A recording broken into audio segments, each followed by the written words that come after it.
Part 16. That's all right. Don't care about him. He can call for a family meeting for all he wants. We don't have to care about him. Finn Taylor merely chuckled in response. Quince Larson is just putting on his own show. Without the approval of the previous family head, it means nothing even if Quince Larson were given the position. Oh right, how did it go at Mercy Orphanage today? Yvette Larson was curious as to how things had gone with her husband in Mercy Orphanage. Well, it's not much of a problem. They just don't have enough funds. I asked the director what she was planning to do, and she said that she would ask some large corporations for sponsorship. However, I proposed something else. The problem with these corporations is that they'll always find ways to cut their costs whenever they run into financial difficulties. When that time comes, they'll definitely cut their funding to Mercy Orphanage first. Hence, I propose that the orphanage organize a performance group that will attend charitable events led by these large organizations. It'll be a win-win situation when both parties get a share of the profit. Yvette Larson couldn't help but look at her husband in awe. She'd probably have thought of using the same method as the director. After all, it was what all orphanages had been doing for years. Yet, Finn Taylor had chosen to go against the norm. Taking money from those businessmen was no different from begging for money. Although they had never explicitly said so, Finn Taylor knew that these businessmen looked down on these orphanages. But with his proposition, they'd be equals. The orphanages weren't just asking for money but a collaboration. The corporations would provide the venues, while the orphanages would provide the performers. They would then receive revenue from the sales of the tickets. Given the Mercy Orphanage's reputation, I don't think that many would pay to watch a performance. That's why we'll have to sponsor the first few shows. Yvette Larson didn't have any objections to that.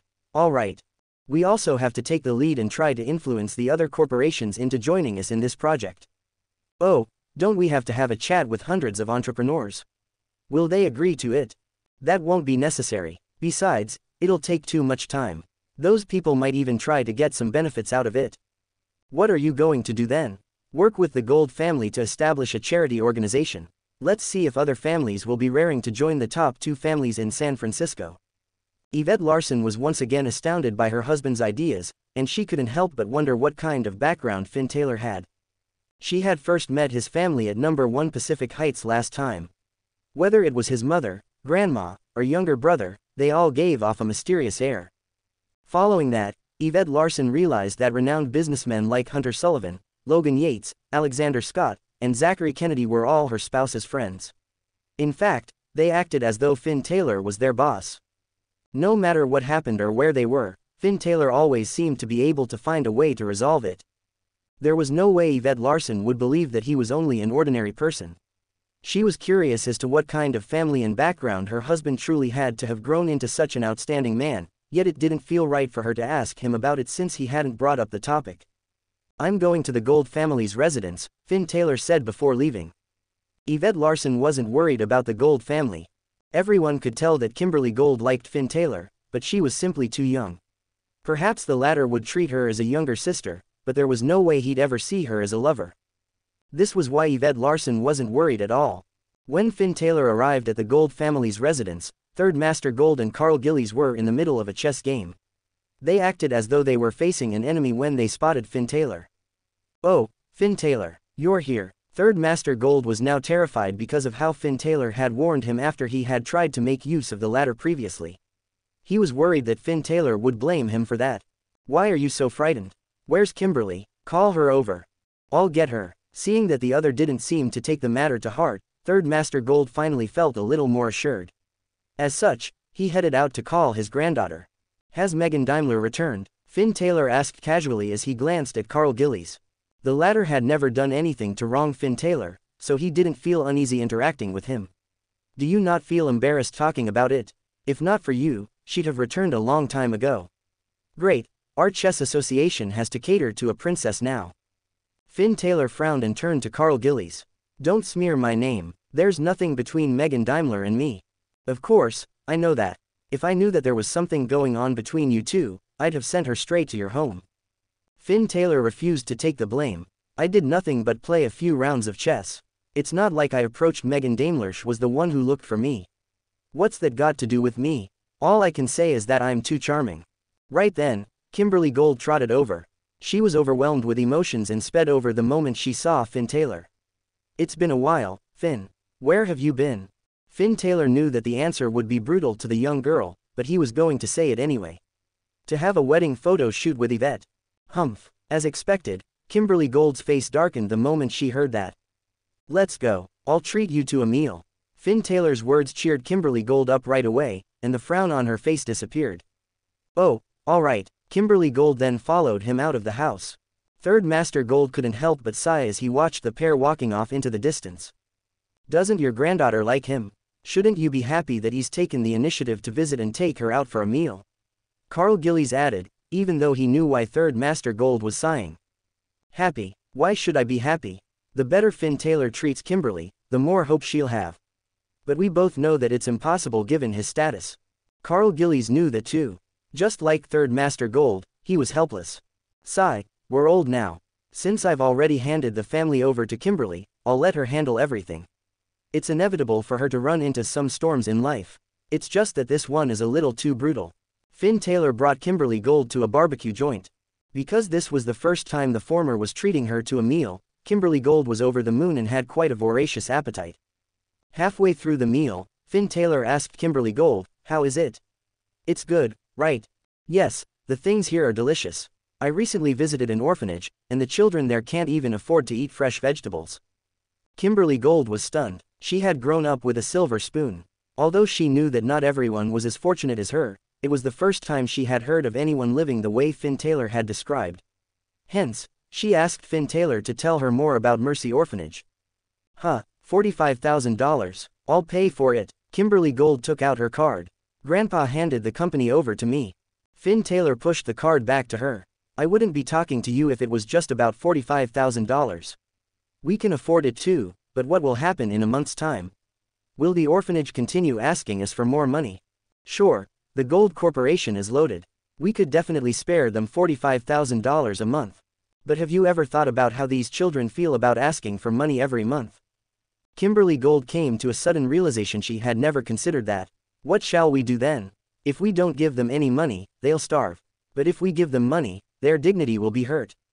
Finn Taylor chuckled. "I've already thought of a solution, and I wouldn't have approached you otherwise. I'm thinking of creating a performance group in the orphanage. Our company can then work with you to organize some charitable events, and the profits will be split amongst all of us then. Not only will we be able to help them this way, but the children will also feel like they're earning their own keep." Kimberly Gold was stunned. She had never expected Finn Taylor to come up with such a great idea. "That works, but I have a question." "I know what you're going to say. Mercy Orphanage might not be famous, and they might not get a chance to perform even if we back them." Kimberly Gold nodded. That was indeed her worry. "We'll just have to pump some money in for now so that they can put up a few good performances. It's up to them whether they succeed." Kimberly Gold smiled. "Since that's the case, let's just organize a gala together and invite them for a performance. We can invite all the top-tier families in San Francisco since it'll be hard for just the two of our families to run this. The more people we involve, the better." Finn Taylor nodded in agreement. "Not bad, you seem to be using your brain much more nowadays." "Of course, Grandpa handed the company over to me, and I've managed it well." "Do you know why your grandpa handed it down to you?" Kimberly Gold shook her head. Everything had happened so suddenly. Had something happened to Grandpa for him to make such a sudden decision? Kimberly Gold had initially thought that her grandpa had fallen ill, so she even dragged him to the hospital to get a checkup done. Yet, the results showed that he was in good health and didn't have any grave illnesses. This made her even more suspicious. Why did he make this decision out of the blue then? "When you go back home, tell your grandpa not to worry about the relationship between your family and mine. Third Master Gold has probably already guessed my true identity. After all, Frida Cameron had been to San Francisco, so Third Master Gold has to know of her even if his granddaughter doesn't." Finn Taylor hoped that she would never learn of it. Sometimes, it was better to remain ignorant. Being aware of certain things was more of a burden than anything else. In fact, Finn Taylor hadn't even told his wife about his identity. He wanted her to remain that lively and bubbly girl forever. Very soon, news of the Larson family and Gold family organizing a joint charity gala spread throughout the city. Many were in disbelief over it. It wasn't strange that a charity gala was being held. After all, many other influential families in San Francisco had held one too. What was strange was that the Gold family and Larson family were organizing one together. One was the top family in San Francisco, while the other was the second. This was insane. It was hard for great men to get along with each other. Who would have thought that the two greatest families of San Francisco would work together? Everyone had even thought that the Gold family would do their best to suppress the Larson family, which was recently on the rise. They had even been prepared to watch a good show, yet they were disappointed and were instead given this charity gala. Many families quickly expressed their interest in attending the gala. Now that the two most prominent families had joined forces, there'd be no question of who was in power in the San Francisco business circle from now on. They could choose not to remain in the business circle. If they wanted to remain in it though, they would have to be lackeys of these two families. The Gold family's residence in San Francisco. Third Master Gold glanced at the messages from the bosses of companies all over San Francisco, which expressed their interest in attending the gala. "Grandpa, Finn had a message for you." Third Master Gold was in the middle of scrolling through his messages when his granddaughter cut in. He felt nervous all of a sudden. "What did he say?" "He told you not to worry about our family's relationship with his family." Kimberly Gold's gaze was filled with curiosity. "Grandpa, what does he mean?" Third Master Gold was overwhelmed with emotions when he heard that. "I don't have to worry. This means that Finn Taylor isn't angry at me anymore." "Nothing much. Don't stress out over it." Third Master Gold didn't tell his granddaughter about Finn Taylor. Willow Stone held a photo in her hand. It was one of Finn Taylor walking into Mercy Orphanage. "Hey, a charity gala. How interesting." Her expression turned dark. She then deleted all the photos she had taken with Yvette Larson from her phone. "Yvette, don't blame me for being heartless. I have no other choice." In the blink of an eye, a week passed. A charity gala was going to be held at San Francisco Grand Hotel today, named Mercy Charity Gala. The top two families of San Francisco, the Gold family and the Larson family, had come together to organize this gala. Everyone knew what a charity gala was, but many were confused by the word mercy. Yet, not many paid attention to that. Anyway, their main purpose of attending was simply to interact with the city's top two families. If they didn't, they might very well be left behind once the two families joined forces for real. As the main characters of the event, Finn Taylor and Yvette Larson had arrived bright and early. Beside them was Clarine Landon. It was only natural for her to attend the gala as Yvette Larson's best friend. "Hey, why didn't Willow come too?" Yvette Larson asked her best friend curiously. Just a few days earlier, Willow Stone had been staying with Clarine Landon. She moved out, but she said that she'd be here. Finn Taylor narrowed his eyes as he listened to their conversation. He couldn't help but feel that something was about to happen. Kimberly Gold is so popular. Clarine Landon pointed at the young girl, her eyes filled with envy. Although the Landon family was rather well off, they still couldn't hold a candle to the Gold family. At that time, their family couldn't even do anything when the Sanders family tried to deal with them. Yet, the Sanders family couldn't even match up to the Gold family. Yes, Ms. Gold is indeed different.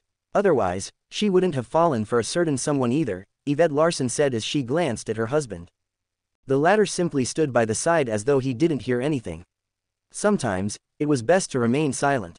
"Ms. Larson, I'm Nancy Kleina from the Kleina family. Nice to meet you." Guests were streaming in and trying to chat up Yvette Larson to find a backer. Yvette Larson had yet to get used to this. Thankfully, her significant other grabbed hold of her hand encouragingly. However, Finn Taylor didn't take the drink on his wife's behalf. He knew that this was something she had to do. Even if she were to follow him to Chicago in the future, she'd face the same situation. There were some things she had to go through because of her status. Yvette Larson quickly steadied herself. "Hello." She simply brought the wine glass up to her mouth after toasting the other, but she didn't take a sip of alcohol. Even so, Nancy Kleina was already utterly grateful toward her. That was just how unfair the world was. People always wanted to get to know others of higher social statuses. Just a little grace from those in higher positions meant the world to the other party. And this was only the beginning. One by one, the most prominent figures of San Francisco came forward to greet Yvette Larson, who greeted them without any discrimination. This pleased many of the guests. Just then, a car rolled to a stop in front of the hotel entrance. As the car door opened, a 1.9-meter tall beauty in a black evening gown, her hair draped over her shoulders, walked into the hotel. Everyone's eyes were glued to this gorgeous woman. When Yvette Larson saw who it was, her eyes were filled with disbelief.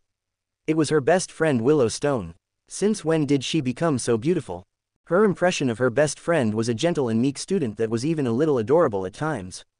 Simply put, she was an obedient girl who won the favor of everyone who saw her. However, Willowstone looked completely different today. It seemed as though she had never known this lady in front of her. Finn Taylor's gaze was set on Willowstone. It wasn't because she was gorgeous or because he liked her. Instead, it was because he could sense that this change in Willowstone was probably a declaration of the end of her friendship with Yvette Larson. His heart ached for his wife. After all, the latter had always thought of Clarine Landon and Willowstone as her best friends. Today, her so-called best friend had finally shown her true self. Under the watchful gazes of everyone, Willowstone strutted confidently into the hotel. She then walked up to Yvette Larson and grabbed her hand. "What are you all looking at, you bunch of country bumpkins? Do you know that my best friend is the head of the Larson family? She might destroy your entire family," Willowstone said to everyone present. It was clear that she was making things difficult for Yvette Larson. She wasn't from the area, so it was all right for her to do as she pleased. Even if others got upset at her, there was nothing they could do if she were to simply leave. Yvette Larson was different. They would surely turn their hatred toward Yvette Larson. Willowstone picked up a wine glass and splashed the wine on a man's face. "You bast, what are you looking at? Be careful that my best friend Yvette Larson gouges your eyes out." Willowstone's actions stunned many present. They didn't harbor any ill intentions as they looked at Willowstone. It was just that she was truly eye-catching, yet a man had been splashed with wine for doing just that. "Willow, don't do that. He didn't mean to do anything to you." Eventually, Yvette Larson could no longer tolerate it and tried to persuade her best friend. But Willowstone wasn't going to back down. She pointed at that man and lashed out, "Why are you afraid of him, Yvette? He's nothing but a dog, while you're the head of the second most powerful family in San Francisco. These people can't wait to serve you like dogs. Look, didn't he just offer you a toast earlier on? You don't have to care about these people. They're no different from dogs. Even if you scold him or beat him up, he'll still come running to take a piece of meat you offer. A dog will always be a dog. It can't possibly become human." Not only had Willowstone insulted that man, but she had also implicated all the other men who had offered Yvette Larson a toast earlier on. By now, the crowd was heating up. Someone rushed up and smashed his wine glass on the ground. Seeing that, Willowstone walked up to him and landed a slap squarely on his face. "What, do you think you're really outstanding to be smashing wine glasses around here?" That man had tried to reach out to slap Willowstone, and the latter pointed at her face while saying, "Come on, hit me. Hit me if you dare, but you'd better think about the consequences of doing so. Your company, your family, your wife, your children, and your parents will be implicated because of you." That man's fist was already raised, but he slowly lowered it. "Hee, why don't you dare to hit me anymore? Go ahead and try it. A dog is a dog. Do you really think of yourself as human? You'd better go look in the mirror. How dare you smash your glass in front of me? If you know what's good for you, you'd better pick up your own mess. Otherwise, I'm not sure you'll be able to bear the consequences." Willowstone put down that man in front of her. There was nothing the latter could do but swallow his pride and pick up the broken shards. Yet, Willowstone still didn't think that it was sufficient. She kicked that man so hard that he fell onto the ground. That man was Vincent Smith. The moment that he got on his knees, his last shred of dignity was gone. Now, he was filled with only hatred toward Willowstone, Finn Taylor, Yvette Larson, and the entire Larson family. Of course, Vincent Smith wasn't the only one who felt that way. Most of them were in a similar plight to Vincent Smith. They had expressed their sincere wishes to work with the Larson family, yet this was what they had gotten in return. "You can look down on us for being a small company, and you can even choose not to work with us, but you can't humiliate us like this. You've really crushed my pride. It's not just me, but all of us." Today, Yvette Larson's best friend had trampled on all of their dignities. Although they didn't recognize that woman, they recognized Yvette Larson. They swore never to work with the Larson family ever again. It was true that the Larson family was influential. They had taken mere days to rise up from being a second-tier family in San Francisco to become the second most powerful family in the city. While they weren't as renowned, they had their dignities first. If they all banded together, they would definitely be able to fight against the Larson family. Even if they couldn't bring the Larson family down, they'd definitely be able to make things difficult for them. "We came all the way here to express our sincerity. You can't humiliate us like this." It was obvious that many of the guests no longer wanted to be here anymore. Seeing their gazes, Willowstone smirked. "This is exactly what I'm after. Yvette, I have something to attend to. I'm leaving." Since she had already achieved her goals, Willowstone saw no point in staying any longer. She put on a false front and politely informed her best friend before leaving. Finn Taylor knew right then that the friendship between the two women was over. If they met again, it would be as enemies. Take a good look at her, Finn Taylor reminded his wife. He hoped that Yvette Larson would remember what her ex-best friend looked like as she walked out on their friendship. I'm leaving too, Clarine Landon said before turning around. Finn Taylor knew that Clarine Landon and Willow Stone couldn't be in cahoots. This meant that Clarine Landon wanted to question the other about what had just happened. Meanwhile, Yvette Larson remained silent as she stood by her husband's side. She was crestfallen, yet there was nothing the latter could do about it. Finn Taylor had already known that his wife would inevitably go through this, but the charity gala didn't grind to a halt just because of Clarine Landon and Willow Stone's departure. Eventually, Third Master Gold walked up on stage, and he smiled at the guests. I'm very happy that so many of you made it here to our joint charity gala today. Many of you asked me earlier why tonight's gala is named Mercy Charity Gala. I didn't tell you guys earlier, but I'll reveal it now. The answer is very simple. We're organizing this charity gala for a local orphanage named Mercy Orphanage. The children there are all orphans, and the orphanage has recently run into some financial difficulties. Of course, we didn't call you here to ask for donations. We simply want to let all of you know that the Gold family will be inviting the children of Mercy Orphanage to all of our events as performers in the future. We'll then split our profits with them. The Larson family will be doing the same. I hope that all of you will join me in this project. With that, Third Master Gold gestured toward the audience. Although the guests now bore a grudge against Yvette Larson because of her best friend, they had nothing against Third Master Gold. They made that clear. Vincent Smith was the first to step forward. Don't worry, Third Master Gold. If our company has any concerts or events in the future, we'll definitely invite these children. Then, a second and a third stepped forward. Very quickly, everyone present was in on the plan.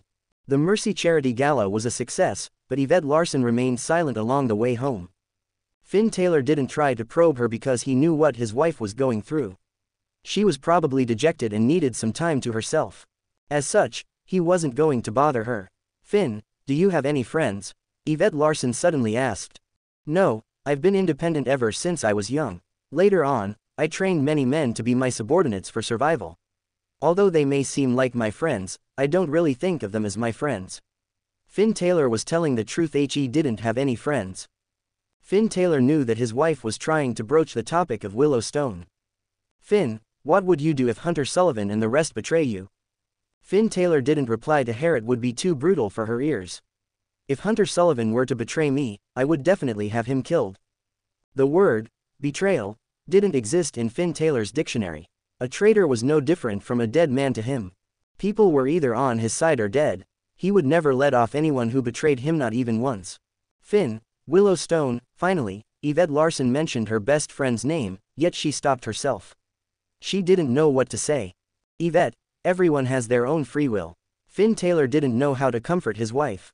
He knew that she had to be feeling heartbroken. After all, Willow Stone was one of her best friends. Why did she, of all people, have to betray her? San Francisco, Willow Stone's apartment. Clarine Landon glared at the other. Willow Stone. She smiled. Why do you have to raise your voice? I'm not deaf. Just call me Willow. There's no need to be so formal. Clarine Landon was normally loud and rambunctious, couldn't force a smile out. Do you think you're worthy of being called Willow now? Why, are you going to sever all ties with me for Yvette Larson sake?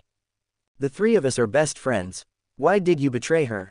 Willow Stone chuckled. Well, it's her fault for being Finn Taylor's wife.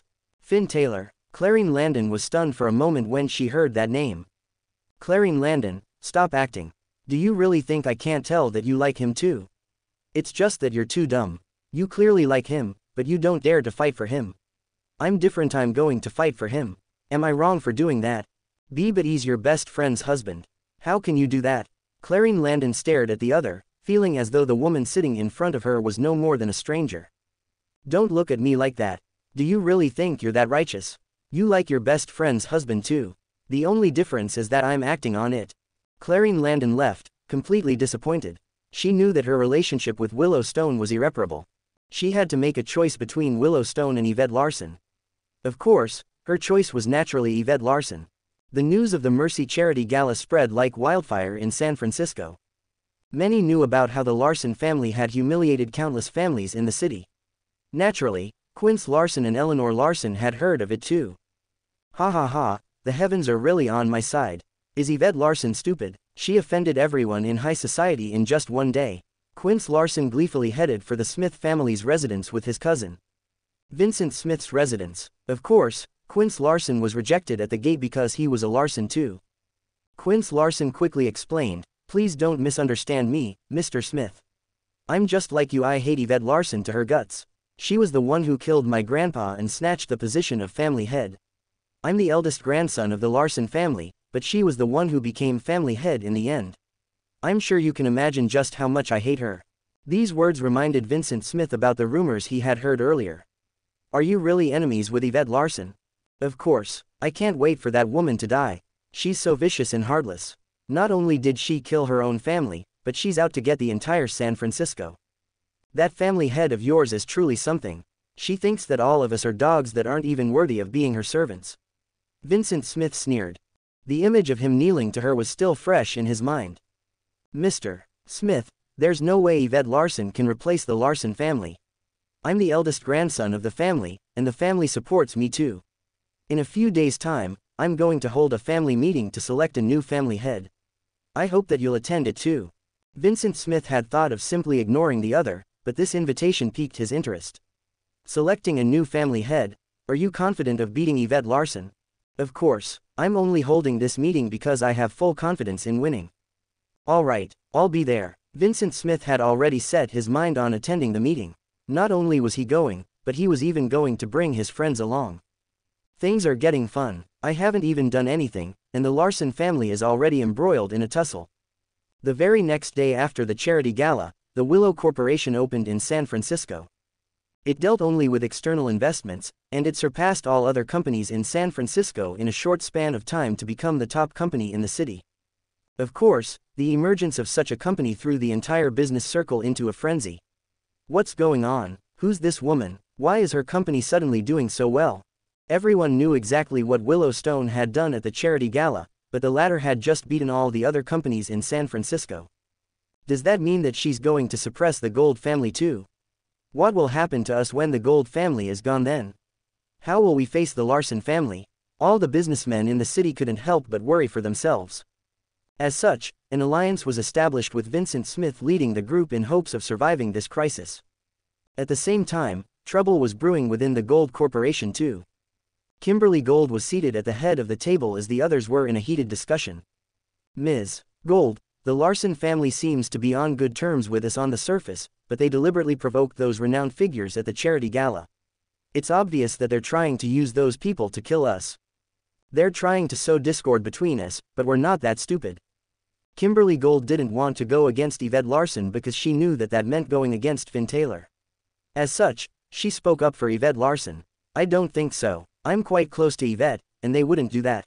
Her employees laughed. "Ms. Gold, you can't judge a book by its cover. You might treat her as a friend, but who knows what she thinks of you. If she really doesn't mean to go against us, what's with Willow Corporation? Yesterday, she offended all of our acquaintances. Today, she even established an even more influential company. This is clearly a declaration of war." If anyone else had tried to persuade Kimberly Gold in this manner, the latter probably would have flared up a long time ago.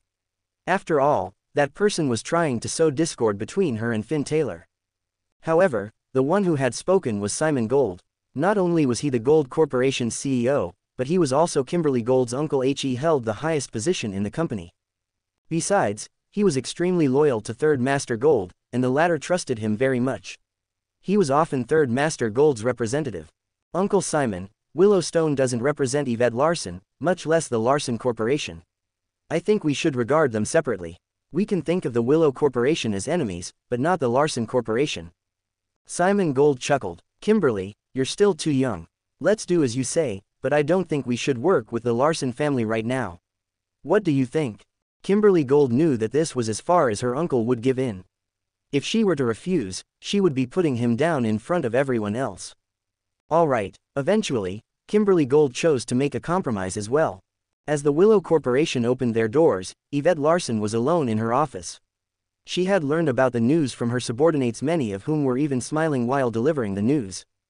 After all, Yvette Larson and Willow Stone were still best friends in their eyes. Willowstone must be intending on teaming up with Yvette Larson to expand their business in San Francisco by establishing a company here. But there was only anger written on Yvette Larson's face. Willow never said a word about this to me. It seems like she already intended on ending our friendship a long time ago. It's not because my friend wants to help me out that she established her own company, but that she wants the Larson Corporation to crumble. Just as a storm was brewing in San Francisco, something happened in Chicago. Megan Daimler walked into number 1 Pacific Heights to meet Finn Taylor. She then passed him a few photos of Yoshi Masaki and Kuro Takeda walking into the American Chess Association.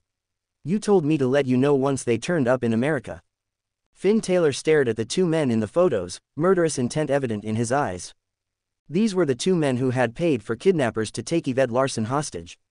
Fortunately, Quince Larson had taken things into his own hands and ruined their plans. Even so, that didn't change a thing. They had crossed the line with Finn Taylor. Yvette Larson was his weak spot. He had never let anyone hurt her. It's up to you whether you make a trip to Chicago. I'm going back tomorrow, Megan Daimler said before leaving. It had been a while since she had been in San Francisco. She had come to pursue Finn Taylor, but she now understood that her dreams were never going to come true after everything she'd been through. Finn Taylor and Yvette Larson's feelings for each other were simply too deep. There was no way she'd ever be able to win him over. As such, the wisest thing to do was to leave. Yet, Finn Taylor was left deep in contemplation after the other left, wondering whether to return to Chicago. To be honest, this was a once-in-a-lifetime opportunity. Nobody knew when the pair would visit America again, and neither could Finn Taylor kill them in Japan since they were respected figures in their home country and were well protected. It would be hard to target them once they returned. This meant that this could very well be his only chance.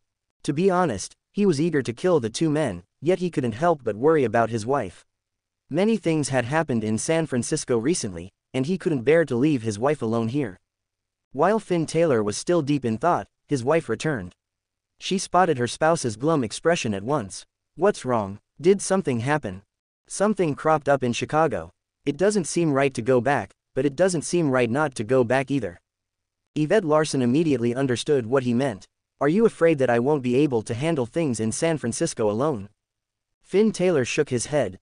I trust in your abilities, but I'm sure that trouble will definitely arise. Since you trust me, go on to Chicago. I'll handle whatever happens in San Francisco. Finn Taylor was still slightly worried about his wife. I'll be fine. Hunter Sullivan and the rest are here. Besides, we have David Sullivan in the company. There's nothing much to worry about. Yvette's right. We'll just take this as an opportunity to grow and learn. Even if she can't handle it, it shouldn't be a problem for the four guardians. Finn Taylor then made a call to Hunter Sullivan, instructing him to keep a close eye on the happenings in the city. If my wife gets kidnapped again, Hunter Sullivan had better find himself a good burial site. The next day, Finn Taylor boarded the plane to Chicago with Megan Daimler. The very same day, Vincent Smith declared war against the Larson Corporation on behalf of all his allies. If anyone were to work with the Larson family, that would mean going against all of the others.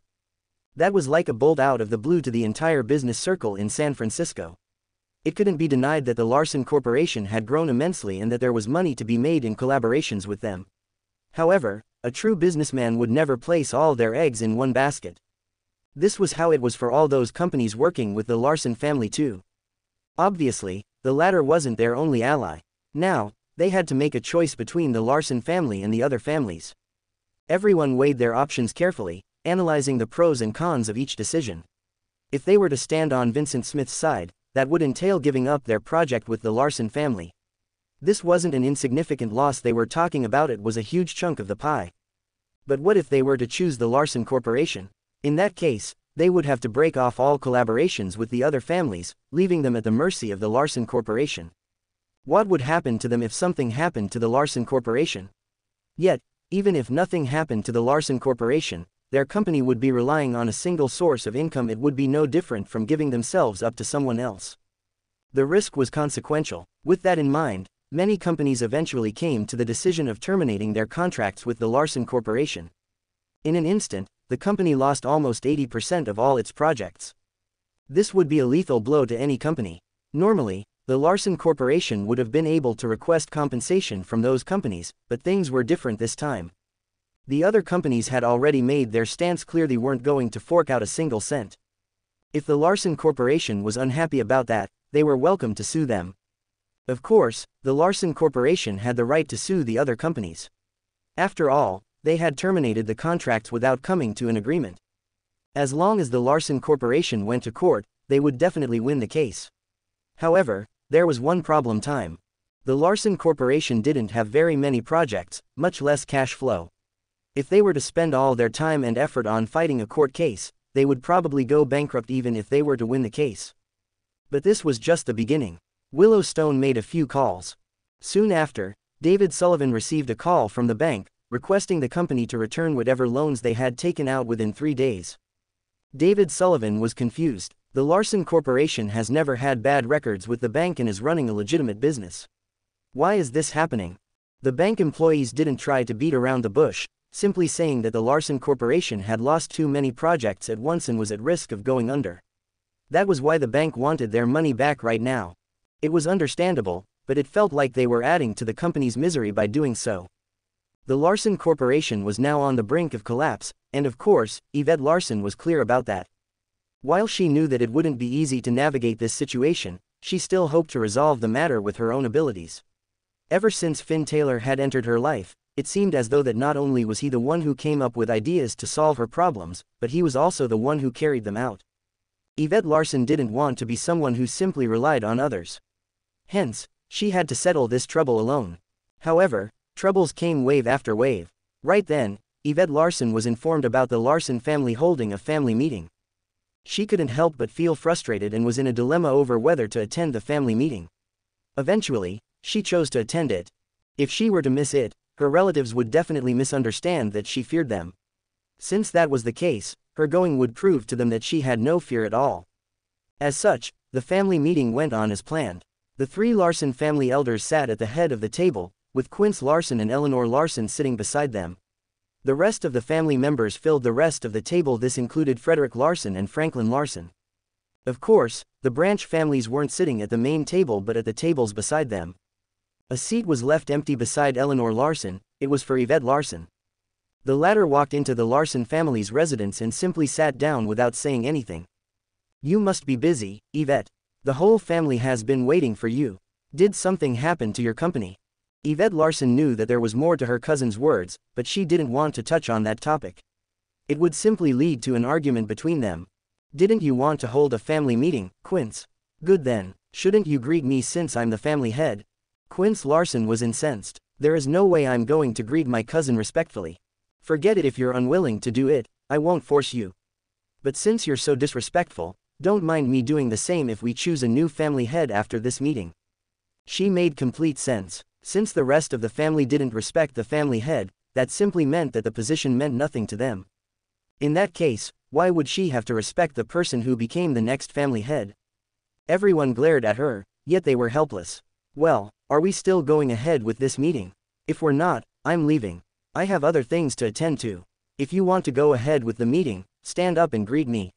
It was rare for Yvette Larson to flare up, but she took on her role as a domineering CEO in front of her Larson family relatives. Although they shared the same surname, they had never rendered her any help. In fact, they were always looking to make a joke of her. Tap, tap, tap. Yvette Larson drummed her fingers against the table. She was in no hurry, and she couldn't wait to see how her so-called relatives wanted to deal with her. How are they going to start? In front of her, Quince Larson was already gritting his teeth. How dare she humiliate me like this? But if not for this, I won't be able to humiliate her in the future either. He was stuck between a rock and a hard place, but he eventually stood up. "You're right, these are rules we have to follow. These rules have been set in stone by our ancestors, so it won't be right to go against them." As he stood up, the other 3 family elders followed suit. "Good afternoon, Ms. Larson." Although reluctant, the family finally greeted her. There was a smile plastered on Yvette Larson's face, a mocking oni as she looked at her cousin. The latter was filled with hatred as he eyed her gaze. "Can we start the meeting now, Yvette?" The lady in question replied, "Isn't this a family meeting? Where are the family elders?" That's a strange question. The 3 elders are clearly sitting right in front of her, yet she still posed that question. What does she mean by that? What are you talking about? Aren't the 3 elders sitting right in front of you? Don't you see them? Yvette Larson turned to the 3 elders. "Oh, so there are 3 men here. I thought they were 3 blocks of wood." Yvette Larson, you'd better watch your words. They're elders of the family.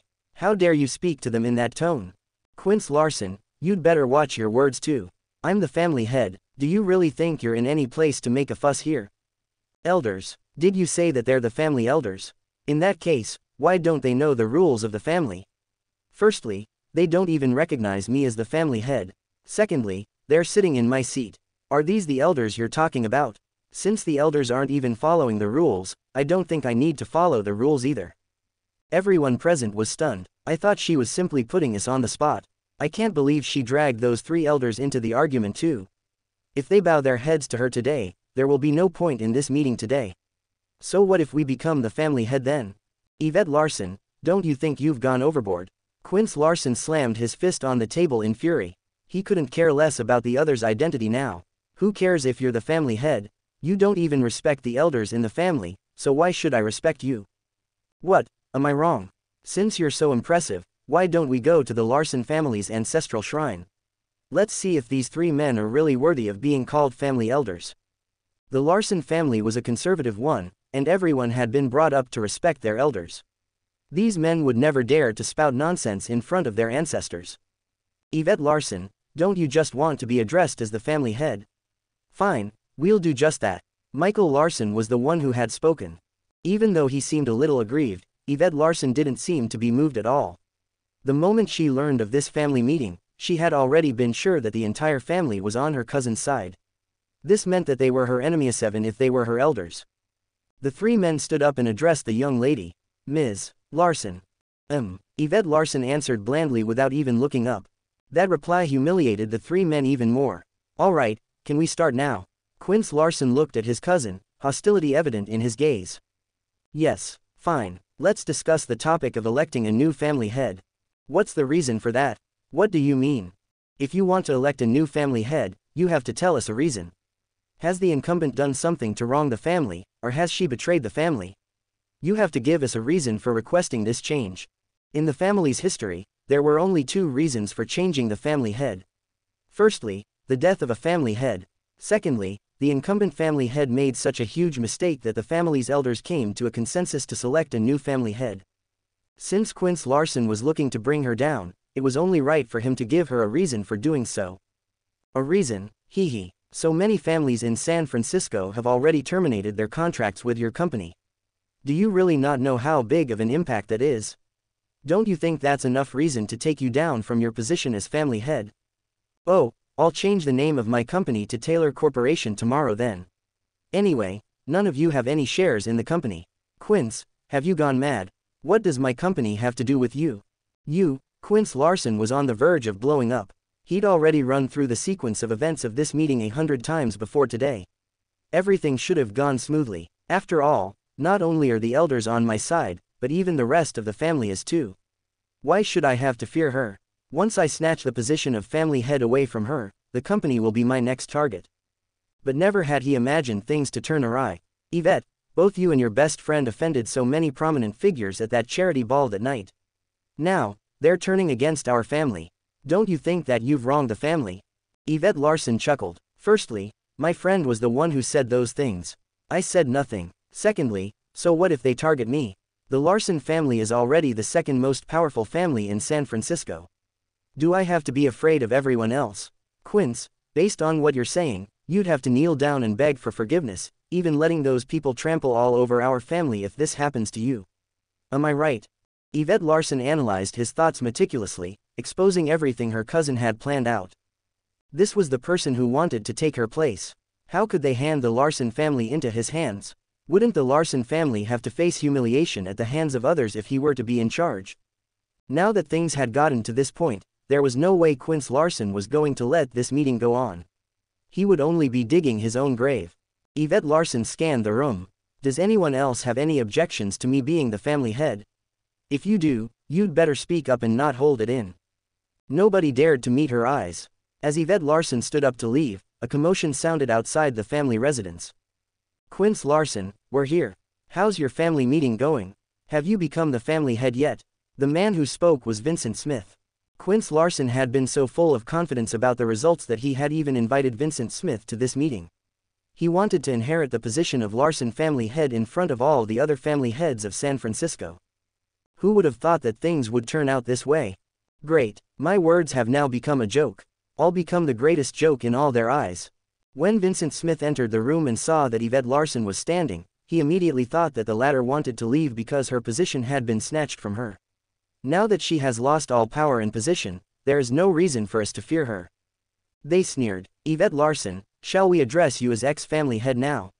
His words were full of mockery. I'm sorry for disappointing you, Vincent Smith. I'm still the family head. Shock. Everyone's faces were filled with disbelief. How can that be? What's Quince Larson up to? We're all on his side, and so is his family. Yvette Larson is the only one from her family who even turned up. Finn Taylor isn't here, neither is Frances Larson or Linda James. Even under such circumstances, Quince Larson couldn't defeat his cousin. What a piece of trash. However, Vincent Smith had something else up his sleeves. I have to congratulate you then. Let me organize a dinner party for you to celebrate. I hope you'll give me the honor. With that, Vincent Smith stretched his arm out. 5 to 6 men in black then walked into the room, heading straight for Yvette Larson.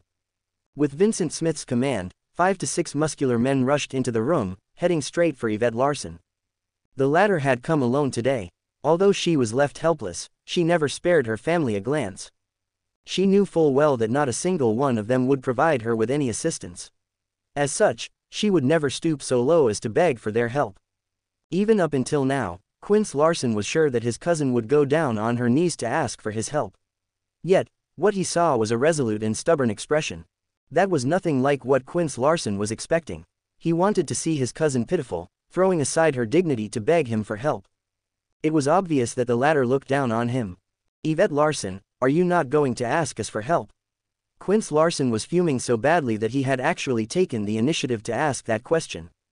Ask you for help? Take a look in the mirror. Do you really think you'd be able to defeat any of them? Besides, do you really think they'll dare to do anything to me? I'm good friends with Third Master Gold. Even the Gold family's Princess Kimberly Gold respects me. If you dare to touch even a strand of my hair, just wait and see what will happen to you. Yvette Larson's words stunned the men in black. Offending her means offending Third Master Gold. Who knows what will happen if we really offend Third Master Gold? Vincent Smith glanced at his men who dared not grab hold of the woman in front of them just because of what she had said and flared up. Have you guys gone out of your mind? Why are you afraid of her? Just grab hold of her. Do you think she'll be able to escape from your grasp?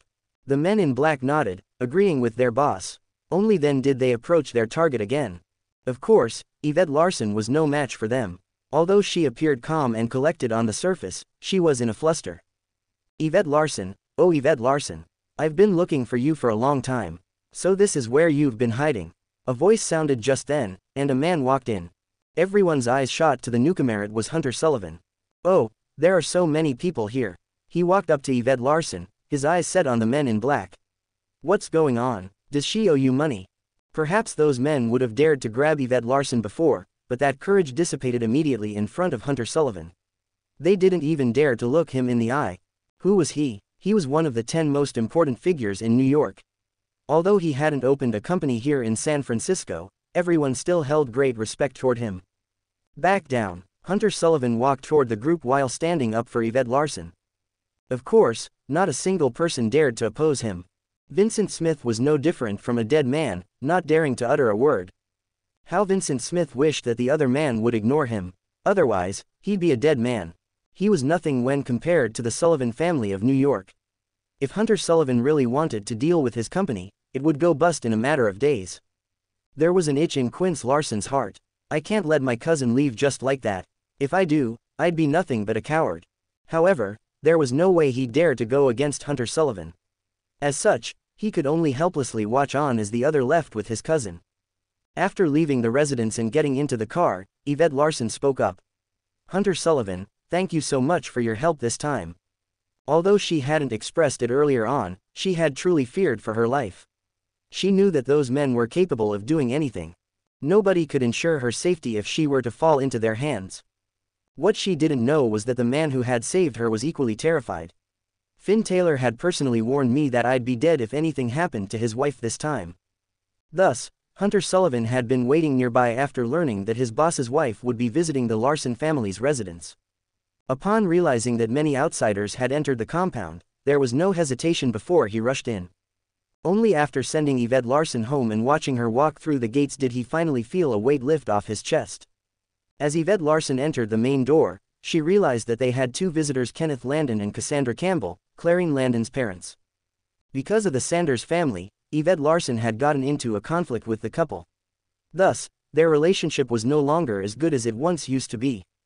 Logically speaking, there was no reason for them to visit number 1 Pacific Heights, but here they were. It seemed like something major had happened. Uncle Kenneth, Auntie Cassandra, did something happen? Although they weren't on great terms, Yvette Larson still respected the couple on her best friend's account. Yvette, Clarine is missing. Missing, Cassandra Campbell sobbed as she picked up the other's hand. What's going on? Why would Clarine suddenly go missing? The latter felt her heart pound rapidly against her chest. Auntie, tell me more. When did Clarine go missing? What did she do before that? She received a phone call and headed out, but she hasn't been back since. I tried calling her, but her phone has been switched off. Who called her? I don't know, but I heard her saying, "You're her best friend." How could you be so inhumane? The first person that came to Yvette Larson's mind was Willow Stone. If that's the case, I will never let the other go for kidnapping Clarine.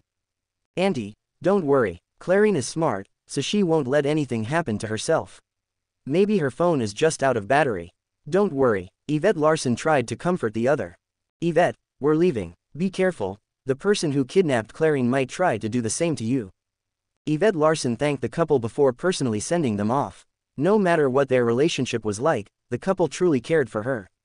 Naturally, she would reciprocate their kindness. Timothy, I called you here to discuss something with you. Hearing the name, Timothy, Finn Taylor's eyes were filled with hostility. He hated that name, it was associated with only pain. Call me Finn Taylor. Timothy is your name, don't you like it? I said to call me Finn Taylor. All right, Finn Taylor it is. Benjamin Taylor was still hoping to discuss business with his grandnephew, but the latter wasn't going to make it easy for him. Finn Taylor, I wanted to talk to you about your grandpa. My eldest brother has been gone for almost 10 years. Although we've always hoped that he'd come back, I don't think that's going to happen. Why don't you choose a date as his death anniversary? I know that you're his favorite grandson, so why don't you pick a date? The more Benjamin Taylor said, the more Finn Taylor felt like killing the other. My grandpa isn't dead. The old man sighed. Finn, I understand how you feel. You're his grandson, but I'm his brother too. It's been 10 years. Don't you think he'd have come back if he was still alive? Actually, we've already discussed it. Let's make the day after tomorrow your grandpa's death anniversary. We didn't pick this date for no reason. Mr. Bruegel consulted some astrologists and decided on it. We're only informing you out of respect. Benjamin Taylor had been rather polite toward his great-nephew just moments earlier, but the meaning behind his words was obvious. The decision wasn't up to Finn Taylor. Of course, the latter also knew that the family wasn't organizing this commemoration because they shared a good relationship with his grandpa. They simply wanted to inherit everything. Only by proving that his grandpa was dead would they be able to ascend his position without any trouble. Oh right, Finn Taylor, you still hold the position of Master Peregrine. I think you'd better hand it over. Of course, as your great-uncle, I'll always welcome you here in Chicago. But you're not based in the city, and it won't be convenient for you to attend to Peregrine Hall. Benjamin Taylor's words sounded thoughtful, but all he wanted was for his grandnephew to give up rights over the title of Master Peregrine. There was no way the latter would agree to that. It wasn't because he was infatuated with that position. To be honest, the identity meant nothing to Finn Taylor since he had built everything he had with his own abilities. The only reason he was unwilling to give up the title was that his grandpa had established Peregrine Hall. Handing the position over would be no different from having his grandfather's Peregrine Hall fall into the hands of outsiders. Finn Taylor would never accept that. Oh, so you guys still remember that I'm Master Peregrine. I thought that you'd have forgotten all about it. Since you know that I'm Master Peregrine, don't you think that I should be afforded a certain level of respect? The old man had tried to make him give up the position. Not only had the latter not done so, but he had even used his position to suppress the others. Yet, Benjamin Taylor wasn't one to be trifled with. If someone else had been in his place, they probably would have started an argument with Finn Taylor. However, Benjamin Taylor simply smiled blandly. Your grandma's sister is here. Do you want to meet her? He changed the topic, bringing in someone else, his grandma's sister, Evelyn Cameron. Finn Taylor didn't give a hoot about her. Just like his grandma, This woman was biased toward his younger brother. He had bumped into her by accident when he was younger, and she had shoved him onto the ground. It was a surprise to see her so many years later. Of course, she's my grandma's elder sister. Why would I not meet her? Benjamin Taylor knew about the grudge Finn Taylor held against Frida Cameron, and that was why he had invited the latter's elder sister over. He hoped to throw the young man into a fluster at the mention of her name, yet what he saw was Finn Taylor's calm and collected expression. It was as though the latter heard a name he had no relation to. Benjamin Taylor was slightly taken aback. Nonetheless, he felt that the young man was no match for him and that the latter was simply putting on an act. Julian, go get Evelyn Cameron here. Since Finn Taylor is still so calm, I'll invite the old lady over. There is no way he'll be able to remain collected in the face of his great aunt. Finn Taylor's blood was already boiling, yet his expression was still exceptionally peaceful. He was human after all, and it was only natural for him to have feelings. However, he was trained to keep a poker face no matter what situation he was faced with. Not long after, Evelyn Cameron arrived. She bore some resemblance to her late sister, and it was only natural that Finn Taylor thought of his grandma when he saw her. Nonetheless, his expression remained indifferent. Aren't you going to greet me? Is this how you treat your elders? Evelyn Cameron wasn't going to let her great-nephew off so easily and picked a fight with him the moment she entered. I heard from them that you're Master Peregrine now. How impressive. I wonder who made you Master Peregrine though. Was it your grandpa or my late sister? If it was neither of them, then it doesn't seem right that you're in that position.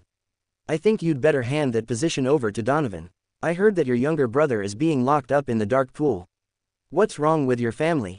Why is the saint locked up while the jinx is roaming out here?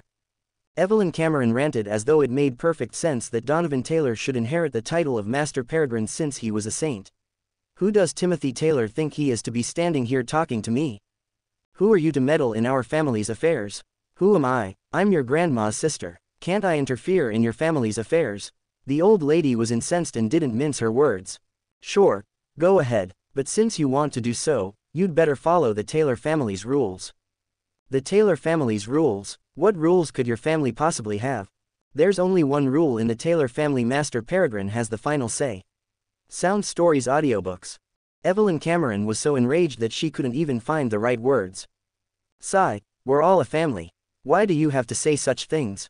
Benjamin Taylor tried to act as the mediator to calm things down. Since we're a family, why do you care about who's the master?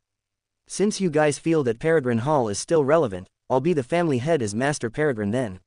If you guys don't recognize Peregrine Hall, then Benjamin Taylor will be the head of your Taylor family. Even Frida Cameron's elder sister can be the family head for all I care. But since you don't recognize Peregrine Hall anymore, there's no point in me dealing with the Taylor family either. I'll take my leave then. All of them thought of Finn Taylor as a fool, yet the latter's abilities were much more developed than any of them had imagined. In short, he had forced them into a corner. As such, Benjamin Taylor threw out another trick. Let's have a meal together. Let's not talk about such upsetting things. Finn Taylor remained unmoved as he sneered. Sure, but who's taking the head of the table? The old man wanted to sweep this under the carpet, but Master Peregrine wasn't letting it go. This question was no different from the previous one. After all, only the one who held the highest position in a family could sit at the head of the table. Stop making such a fuss. You're just a guest here. Finn Taylor shoved his great aunt aside. I've never thought of competing for that position, it's already been set. From the very beginning, it belonged to your grandpa and then your father. After Jacob Taylor's death, it's only natural that it goes to his son Donovan Taylor. Finn Taylor chuckled. All right then, why don't you go to the dark pool and bring him here? The dark pool? I might not even return if I am to go there. Evelyn Cameron was no fool, and she naturally rejected the suggestion. I guess you have nothing to say now. What about you, great uncle? Do you want to take the head of the table? The man in question chuckled. I'm not going to take that position. Your grandpa has the final say over that. Oh right, Finn, what do you think about your grandpa's death anniversary? This was just how Benjamin Taylor was always beating around the bush for his own self-interests. Grandpa's death anniversary? Is he dead? Those questions stunned the other. Finn Taylor, what do you mean by that? Nothing much. You said that you wanted to commemorate my grandpa's 10th death anniversary. Don't you mean that he's dead then? Since that's the case, where's his body? What Finn Taylor hated most was that he hadn't found his grandpa. He couldn't wait to see if these people would still dare to act this way if Phoenix and Triton succeeded in bringing his grandpa back. The Taylor family had flourished under Grandpa's leadership. Everyone in the country respected them, and the entire family had been united. But ever since Grandpa went missing, they all started acting up. Did they really think they could simply do as they pleased just because Grandpa wasn't around? What a joke. Finn Taylor, we're not the ones who said that your grandpa is dead. Everyone in the family agrees, so don't you think you're going against the entire family by saying that? There was no way to simply sweep this under the rug, so Benjamin Taylor tried to use the Taylor family's name, thinking that he'd be able to scare his grandnephew. So what if I go against the entire Taylor family? Benjamin Taylor thought that he'd be able to get the other down, but it seemed futile. If this had happened just a few years ago, the latter indeed wouldn't have dared to do so because he hadn't been this fearless. After all, Frida Cameron and Jacob Taylor were still around. Although they hadn't treated him well, they were still his grandma and father. No matter how much he hated them, he wouldn't kill them personally. Now that there was nobody he needed to care about in the Taylor family, there was no need for him to fear. As for Wendy Jensen, he had been observing her. He could tell that his mother was truly in fear of his great-uncle. That could only mean that they weren't allies. His great-uncle was threatening his mom too. Since that was the case, Finn Taylor would protect his mother just this once on the account that they were blood relatives. Finn Taylor, what are you saying? You're being so disrespectful. The young man sneered, ignoring the others and heading out. You'd better do some charitable acts and accumulate good karma. Otherwise, you might die a terrible death. Finn Taylor walked out with his mother following closely behind him. It wasn't because the former was afraid of killing the others now but that it would be too troublesome to do so. If he did so, he wouldn't be able to return to San Francisco. Finn Taylor was still worried about his wife. Are you leaving with me? He turned to question his mother as they walked out of the Taylor family's residence. I thought that I'd become the family head once everyone was gone, but Benjamin Taylor suddenly appeared. There's no point in me staying here now. Of course, I won't follow you even after leaving if you're unwilling. Wendy Jensen was different from Jacob Taylor and Frida Cameron. His father and grandma had beaten him in the past, and that was also why he hated their guts. As for Wendy Jensen, she was an accomplice at the very most. She had never dared to go against the others, but neither had she even beaten him. All she did was follow their orders. Perhaps that had been her only way out. Forget it, I'd still have to worry about you if you're alone. Now that things had already progressed to this extent, Finn Taylor was no longer worried about his mother knowing about his secret. He made a call, and very quickly, Queen Felicity arrived to pick him up. When Wendy Jensen spotted the other lady, she was stunned. They'd met in the past and had even dealt business together.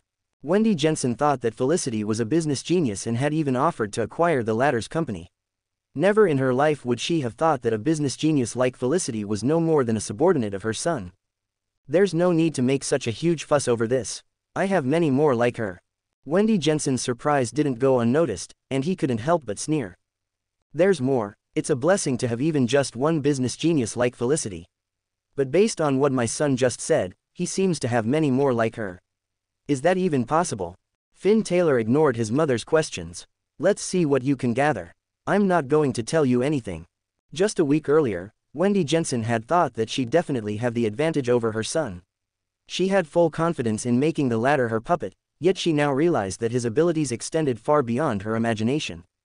Finn Taylor got into the car with his mother, and they drove away. In the car, Wendy Jensen couldn't help but ask, "Where are we going?" Silence. There was pin-drop silence in the car, and nobody bothered to respond to her. This frustrated her, yet there was nothing she could do. Compared to the rest, she was nothing. However, she wasn't going to give up just like that. Very quickly, the group arrived at the American Chess Association. Upon seeing this, Wendy Jensen's heart gradually started to calm down. Although she'd never been here, she'd heard Maximus Bruegel mention Jessica Daimler in the past. Since they shared a good relationship, the latter probably wouldn't put her on the spot. Megan Daimler was already waiting there for them, and she smiled at Finn Taylor. You brought quite a few people with you. I was thinking of having dinner with you alone.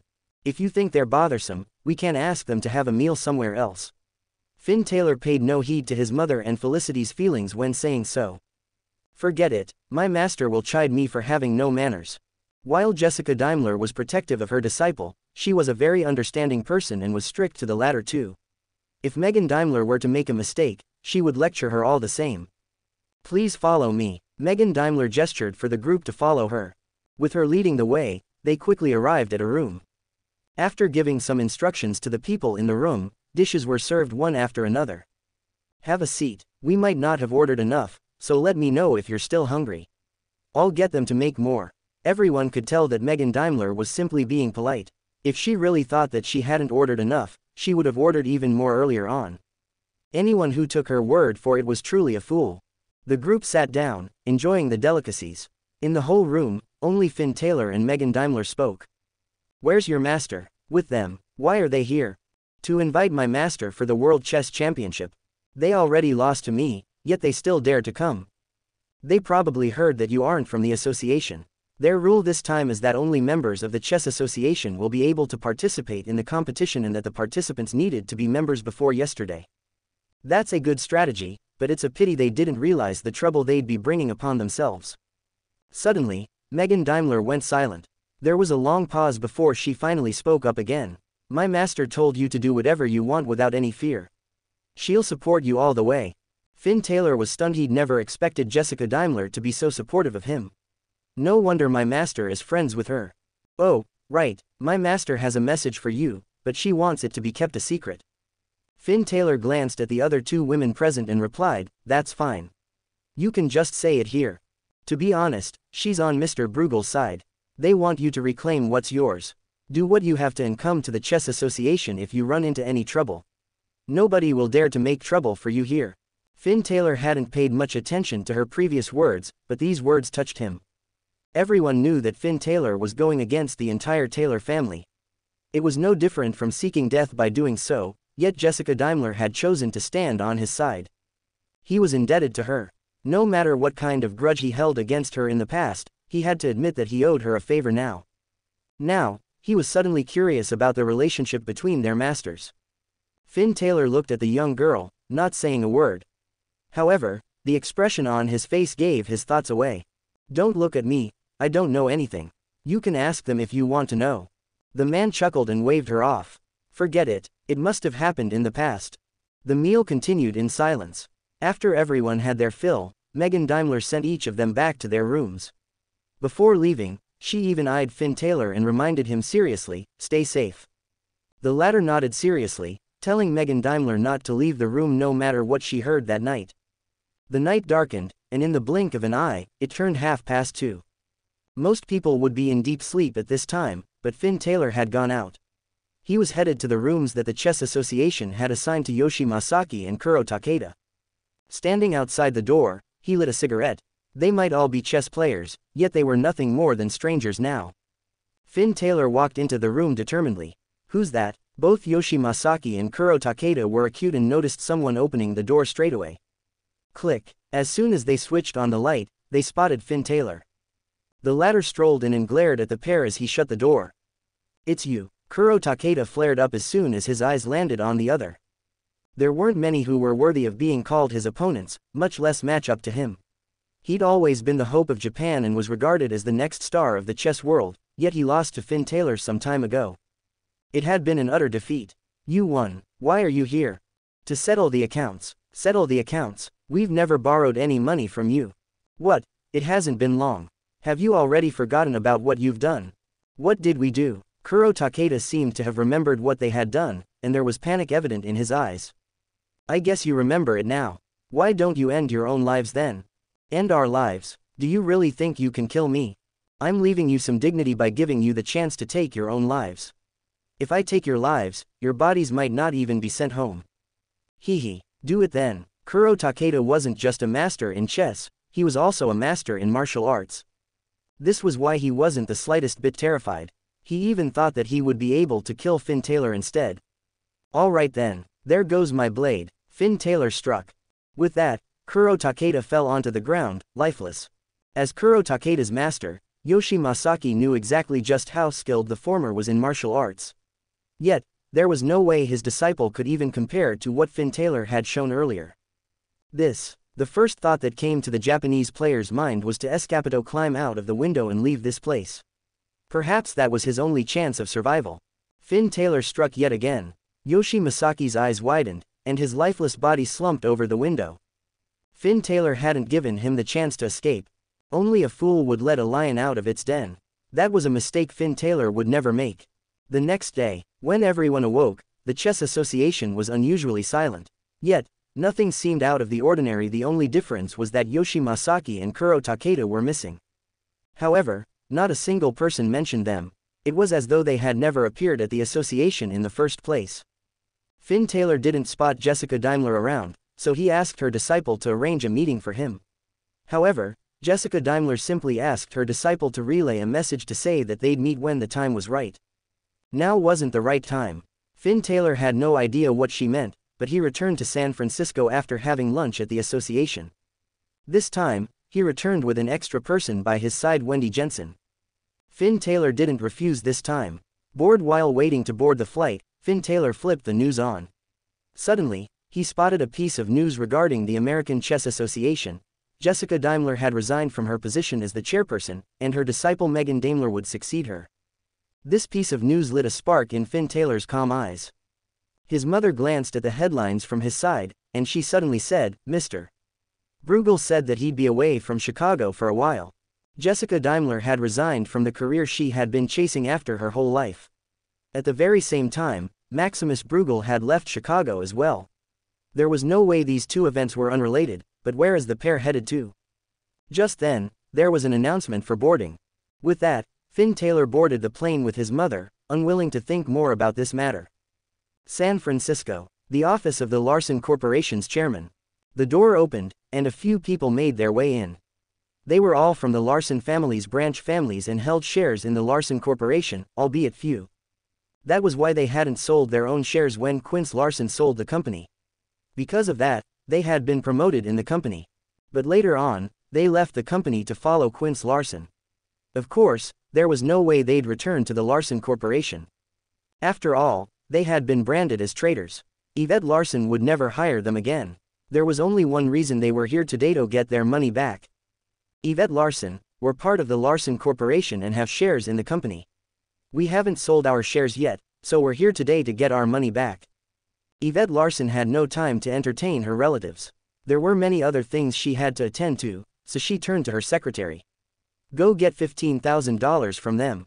Her relatives sniggered at that. 15,000, Yvette Larson, do you take us for fools? The company is worth billions. If you add up all of our shares, it should make up at least 0.1% of all shares. That means that we should get 2 million at the very least. Yvette Larson felt her blood boil when she heard that. How shameless can they get? They threw in the towel and left when the company was in dire straits. At that time, their shares weren't even worth $15,000. I was being generous by offering $15,000. I can't believe that they asked for so much. Did they even contribute to the company's growth? 2 million, what do you guys have to do with how well the company is doing now? We don't care about that. All we know is that we have 0.1% of all shares in the company. Based on the current market value of our shares, they're worth $2 million. We're not going to leave without the money. Yvette Larson looked at her shameless relatives, speechless. All right, wait here for all you want then. I've made myself clear, 15,000 or nothing. With that, she left to busy herself with work. She had no plans on dealing with them. As she had expected, her relatives left soon after. Just as she thought that she had scored a victory, someone turned up in her office not long after, saying that the Larson family members had torn up his documents and even smashed his computer. Those Larson family members said that they were shareholders of the company and would have to be paid the proceeds of their shares. Left with no choice, Yvette Larson went out. What do you guys want? Nothing much. We just want what belongs to us. The company is worth $2 billion. Why don't you give us $2 million? Everyone knows that the Larson Corporation is on the verge of bankruptcy. Are you trying to cheat us of our money by keeping it from us? This won't dull its call for a shareholder meeting. I want to expose your evil deeds in front of everyone. You're a sinner in our family's eyes. You married a useless matrilocal son-in-law and humiliated our whole family, but you've never even let him touch you. Their words were getting nastier by the minute. If not for the fact that Finn Taylor had personally arranged for the employees to join the company, they'd probably have started gossiping behind their boss's back. Unfortunately for the Larson family members, not a single employee bothered about them nor spoke ill of Yvette Larson. They treated the Larson family members as nothing more than a joke. What's going on? Just then, Hunter Sullivan arrived. He glanced at the group and said, "Throw them out." A few men rushed out from behind, grabbing hold of the Larson family members and throwing them out of the company. Where's David Sullivan? Having dealt with those irrelevant people, Hunter Sullivan was now looking for the person in charge. Why am I even paying him if he can't even resolve such a small matter? David isn't here in the office. Seeing how incensed Hunter Sullivan was, nobody dared to say a word. Eventually, Yvette Larson was the one who spoke up. Are you all fools? Why can't you handle such a trivial matter? Thank God Ms. Larson wasn't hurt today. I'll make sure you pay with your lives if anything happens to her. Although he wasn't from the Larson Corporation, it didn't bother him to lecture the employees here. After all, many of the employees had come from his company or the other 3 guardians. The 4 guardians stood on the same line. Everyone knew that. Hunter Sullivan finally let out a smile as he turned to face Master Peregrine's wife. Are you feeling all right, Ms. Larson? Yes, I'm fine, stated Yvette Larson, afraid that the other would continue reprimanding her employees. That's good. It's only because Ms. Larson is speaking up for you today. Otherwise, as soon as he finished his sentence, Hunter Sullivan bid farewell to his boss's wife and left. The atmosphere changed immediately, and everyone buried their heads in their work without a care or worry. Just as Yvette Larson was sighing, not knowing what to do, 2 more people entered the office: Finn Taylor and his mother. Seeing her husband, the young lady's tears flowed down uncontrollably. The latter knew that her husband had always been the one resolving her troubles. This time, she was determined to solve them before he returned so that he'd change her mind about her. However, Yvette Larson had never imagined that troubles would come wave after wave, giving her no time to even take a breather. It was only then that she realized how difficult it had been for her partner to solve all her issues alone. Finn, Yvette Larson rushed forward into her spouse's embrace. There had been rumors that the couple didn't share a good relationship, but this scene dispelled all those rumors. Shouldn't you look at where you are before you behave so intimately? Wendy Jensen ruined the mood. Her daughter-in-law was so frightened that she immediately let go and hid behind her spouse, her face flushed red. Yvette Larson had met her mother-in-law once. It had left a deep impression on her. Finn Taylor's mother was a strong and independent woman. She strolled around the office and picked up several documents before putting them down. What's with the atmosphere here? Has my daughter-in-law mistreated you? Daughter-in-law. As soon as those words left Wendy Jensen's mouth, many turned to glance at her with curiosity in their eyes. Everyone knew that Yvette Larson's husband was nothing but a useless matrilocal son-in-law. If Yvette Larson is her daughter-in-law, she must be the mother of that matrilocal son-in-law. My darling daughter-in-law, why don't you explain yourself? Yvette Larson grabbed hold of her husband's hand in fear. She was at a complete loss. What, are you going to help to solve the problem? Finn Taylor couldn't help but chuckle as he turned to his mother. Since I'm planning to stay here for the long term, I don't want to be plagued by troubles all the time. Of course, her son would never believe that. However, he didn't interrupt his mother. All right then, go ahead if you want to. Finn Taylor patted his wife's hand and nodded.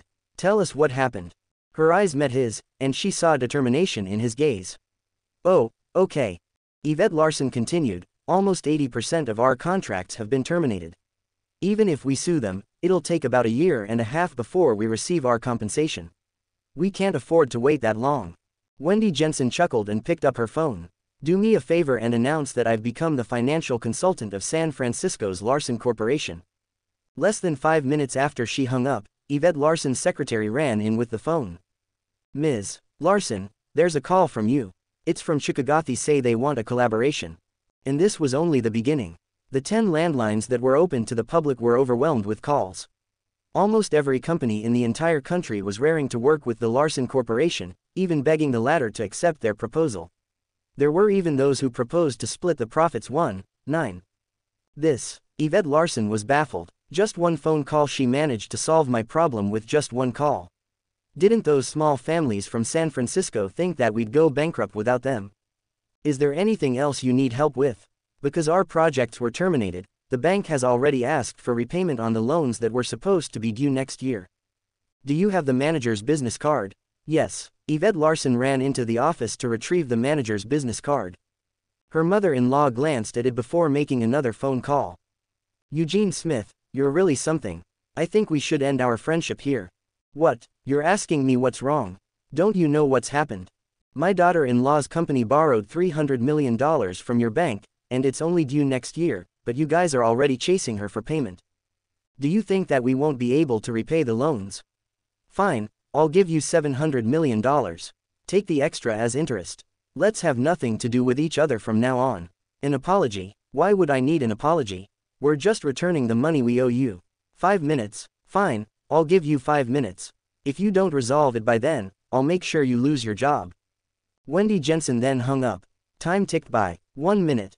2 minutes. 3 minutes. 4 minutes. Just before 5 minutes were up, Yvette Larson's phone rang.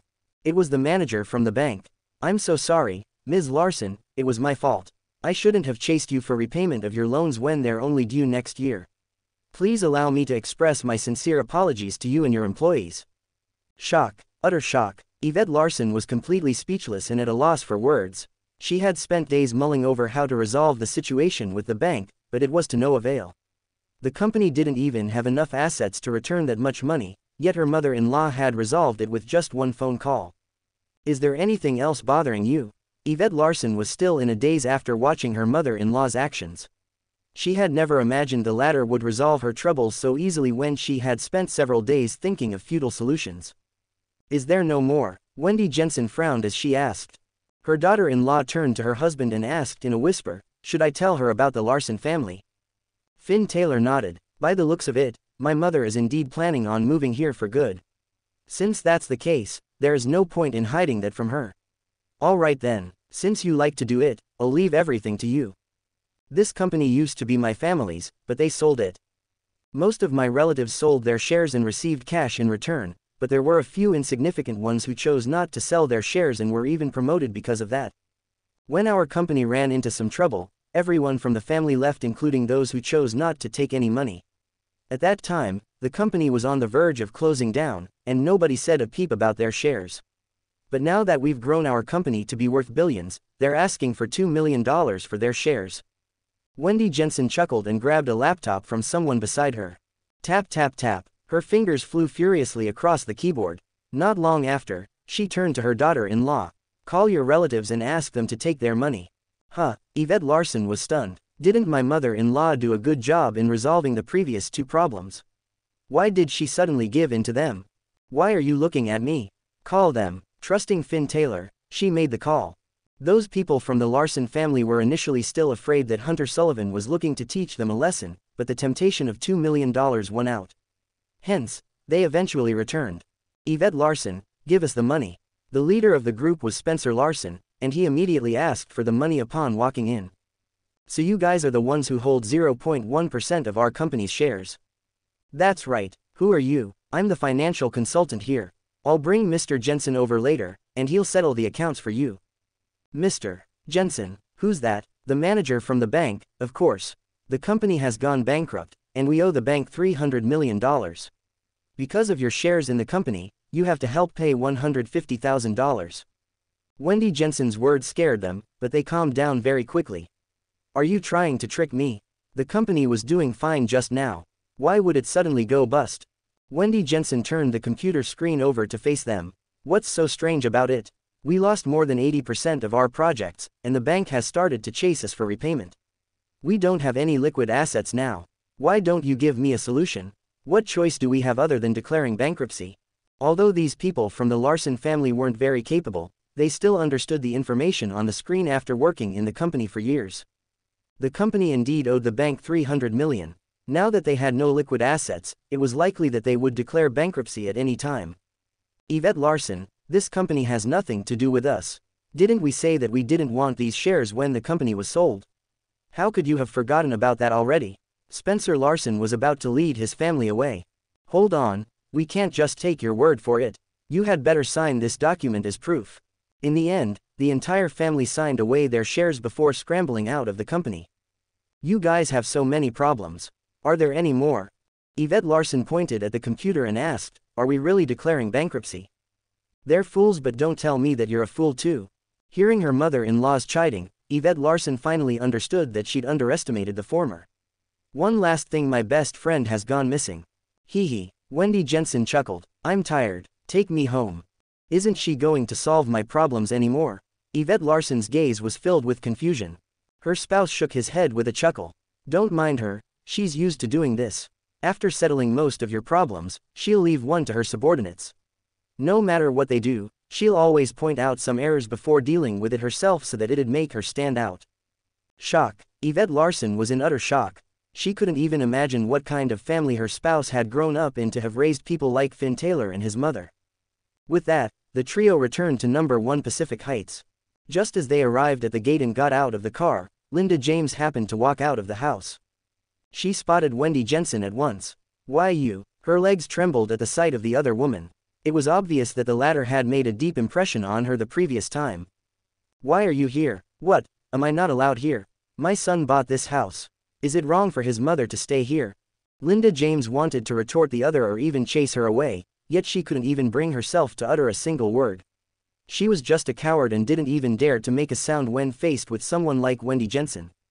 As they entered the house, Frances Larson and Diane Taylor spotted Wendy Jensen too. Even they were so frightened that they didn't dare to speak up. "You don't have to be so nervous. I'm here to stay for good this time, not to make trouble." Hearing that, Frances Larson and Diane Taylor shrank back even more. It was Linda James who spoke up. "Are you going to be here often?" "What, am I not welcome?" "And no, you're welcome here." Finn Taylor turned to his mother. "Since you're going to stay here, you had better remember that we're a family. Nobody should need to tread carefully around you." "Am I making them do that?" She turned to her in-law. "Am I?" The latter was on the verge of tears, and she quickly shook her head in terror. Wendy Jensen exuded such a strong aura that it frightened her. "Of course not, you're really kind. See that, I'm not making their lives difficult." Her son sneered. "Diane, tidy up a room for her." The young girl nodded and quickly headed off. "I'm not against you staying here, but remember that I'll chase you out the moment you try to do anything funny. Don't forget who once laid here." Of course, Wendy Jensen would never forget what her son was referring to, much less Linda James and the rest. He was referring to that biased grandma of his, Frida Cameron. She was a strong woman who wielded great power, yet she had died just like that in her grandson's hands. That image was still fresh in his mother's mind. Not daring to say a thing, Wendy Jensen quietly followed the young girl back to her room. As for Finn Taylor and Yvette Larson, they returned to their own room. The latter couldn't wait to ask her husband, "Why is she here?" "A family feud. She lost and had nowhere to go, so she followed me back." Family feud. Yvette Larson heard those words clearly. How powerful do they have to be to force Wendy Jensen out of the family? "It has been 3 years, but I'm just starting to get to know my husband's family. Although I don't know much about them, I'm learning more as time goes by." "How long is she going to be here for?" "I don't know, but I'm sure she'll find a way to return to Chicago. We don't have to care about her." Given his understanding of his mother, she wouldn't give up just like that. If possible, she'd definitely try to return to the Taylor family. "Oh right, you said that your best friend is missing. What's going on?" Willow called Clarine, and they went out together. Ever since then, Clarine has been missing.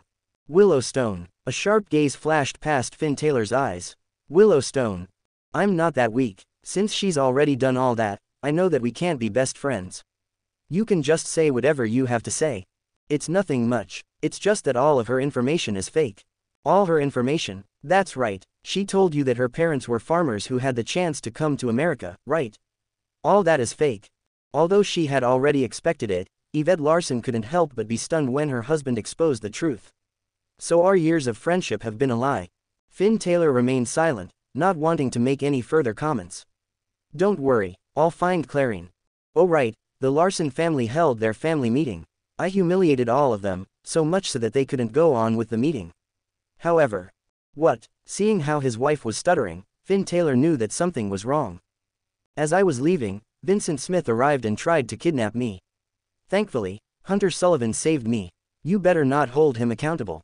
"Why would I? He saved you." The next day, Hunter Sullivan's residence. All 4 guardians were present. Finn Taylor turned to the owner of the house. "Have you caught them?" "Not yet, but we have them under close surveillance." Finn Taylor didn't even need to specify whom he was talking about, but the other could already guess. Those people are really courting death by messing with Yvette Larson.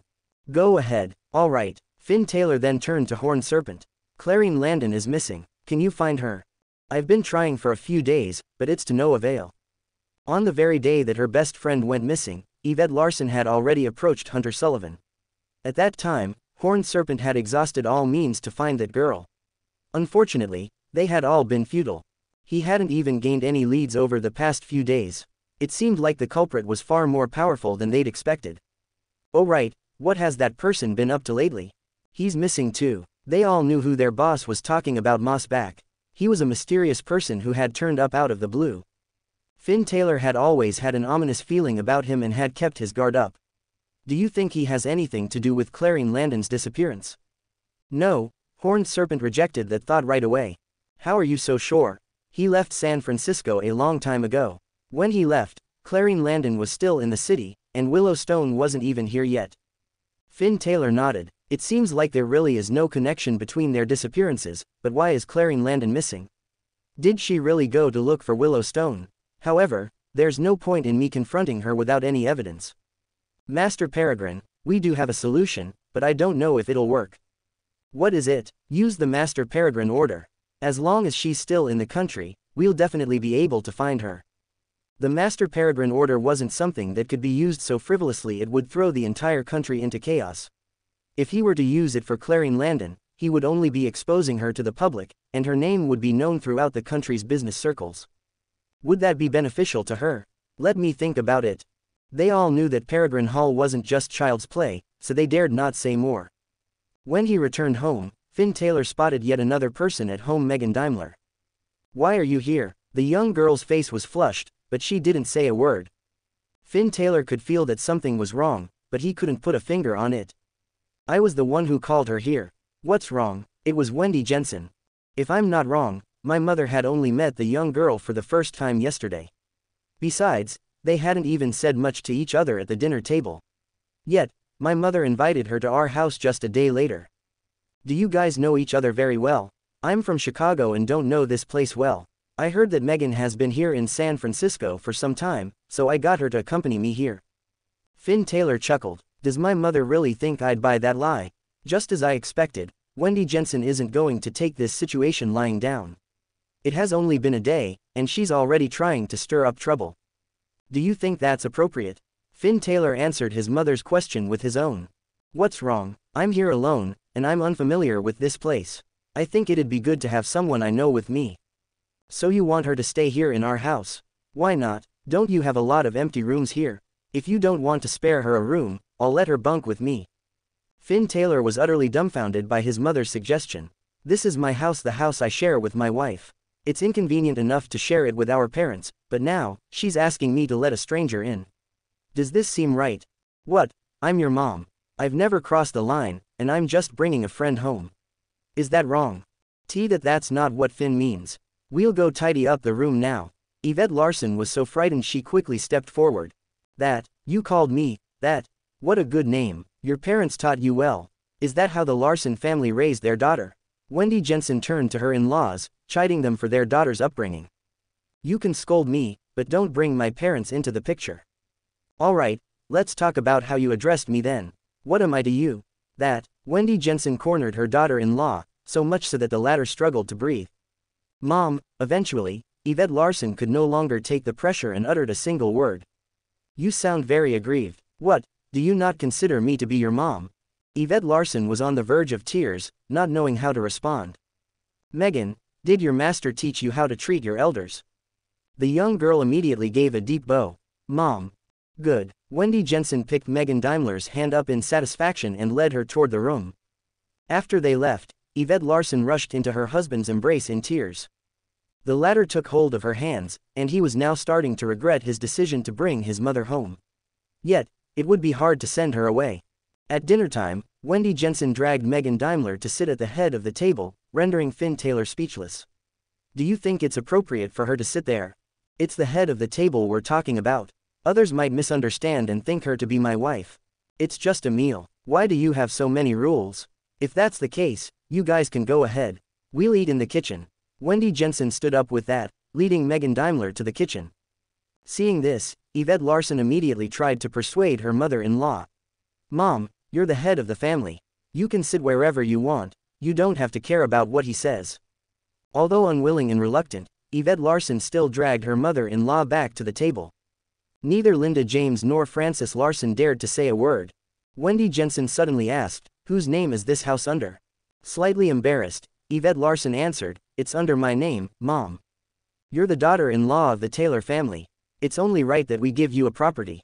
Both Yvette Larson and her mom thought that Wendy Jensen meant to take the house back from them, but that wasn't the case. Finn, it seems like you're doing well now. When are you going to buy your mom a house like this? Don't forget about me just because you have a wife now. Finn Taylor immediately slammed his fork down on the table. Stop talking while eating. Are you lecturing me, Finn Taylor? Yes, that's exactly what I'm doing as the head of the Taylor family. If you're that impressive, why didn't you chase those 3 people out of the Taylor family? Why did you bring me here? You can go back now. Do you think I can't tell that they're just threatening me? I know they won't kill you. Finn Taylor was no fool. It was obvious Benjamin Taylor would never dare to kill his mother. Wendy Jensen had done too much in Peregrine Hall, and they'd lose too much without her. If they were to kill her, they'd probably die miserable deaths too. In this way, the meal proceeded under this stiff atmosphere. And this was only the beginning. The next day, Wendy Jensen looked at her daughter-in-law. Can you cook? I know the basics. What do you mean? You can't just enjoy everything without doing anything after marrying into the Taylor family. How many meals have you made since marrying into the family? Ask your husband. It's only right for you to take care of your in-laws. Hurry up and get some groceries, I want you to cook today. Finn Taylor couldn't deny that his mother had spoken the truth. It was true that he had been the one cooking ever since they got married, but he had done so willingly. He couldn't request that of his wife. We have a caretaker. Finn Taylor said only one sentence, but his mother quickly retorted. I know we have a caretaker, but she isn't your wife. Her food doesn't taste like something that is cooked by my daughter-in-law. I'm just asking your wife to cook for me. What's wrong with that? Seeing that the mother and son were about to break into another argument, Yvette Larson quickly stepped in. Don't say anything, Finn. Let's go get the groceries. She then dragged her spouse out of the house. Only after leaving Pacific Heights did she finally let out a deep breath. It had been too oppressive at home for the past 2 days. It seemed like she couldn't even breathe without getting lectured. I shouldn't have brought her here. Finn Taylor's gaze was dark, and he was pondering how to send his mother back. But his wife shook her head. I would have needed to face this eventually. I'll just take it as training. Finn Taylor stroked his wife's head. I'm sorry for making you go through this. What is this compared to what you went through over the past 3 years? The more she interacted with her husband, the more she realized just how extraordinary he was. Yet, he had chosen to endure 3 whole years of humiliation for her sake. Thinking about that, Yvette Larson swore to make this meal right. Otherwise, she'd embarrass him and convince his mom that he had married the wrong woman. As they arrived at the supermarket, Finn Taylor picked up a vegetable and asked his wife, "What is this?" "This? A vegetable? Ha ha ha. What about this? A vegetable too. What is this then? Is this a vegetable too?" Finn Taylor was about to die from laughter. He had just realized how clueless his wife was about groceries. He had picked up cabbage, lettuce, and cauliflower, yet the answers he got from Yvette Larson were were simply vegetables. Am I wrong? No, you're right, but this is cabbage, this is lettuce, and this is cauliflower. Finn Taylor simply pointed the different vegetables out to his wife. You're a woman, but you can't even differentiate between vegetables. You're no different from a fool, commented a foolish man beside them. I don't care how you treat your wife, but who are you to speak ill of mine? Finn Taylor immediately shielded his wife behind him. I dare you to say that again. That man backed off, a little stunned. Of course, Finn Taylor wasn't going to let him off so easily. He casually picked up a tomato, throwing it at the other. As the latter backed away, he slipped on the tomato and fell to the ground with a loud thud. Apologize. Finn Taylor pointed at that man, demanding an apology for his wife. Why should I apologize? I'm just stating facts. The man on the ground felt that he had simply spoken the truth and refused to apologize. However, Finn Taylor was never going to allow anyone to speak ill of his partner. I don't even say anything about her. Who are you to spout such nonsense? With a skilled move, Finn Taylor landed a kick on that man's neck. The latter's face flushed red, and he felt as though he was about to suffocate. Finn Taylor grabbed him up from the floor and slapped him in the face no less than 20 times. I'm saying it again, apologize. Eventually, that man was subdued by the other's strong aura. He stuttered but still spat out clearly, I'm sorry. Finn Taylor was never an unreasonable person, but he couldn't simply let the other man off because the latter had indeed insulted his wife.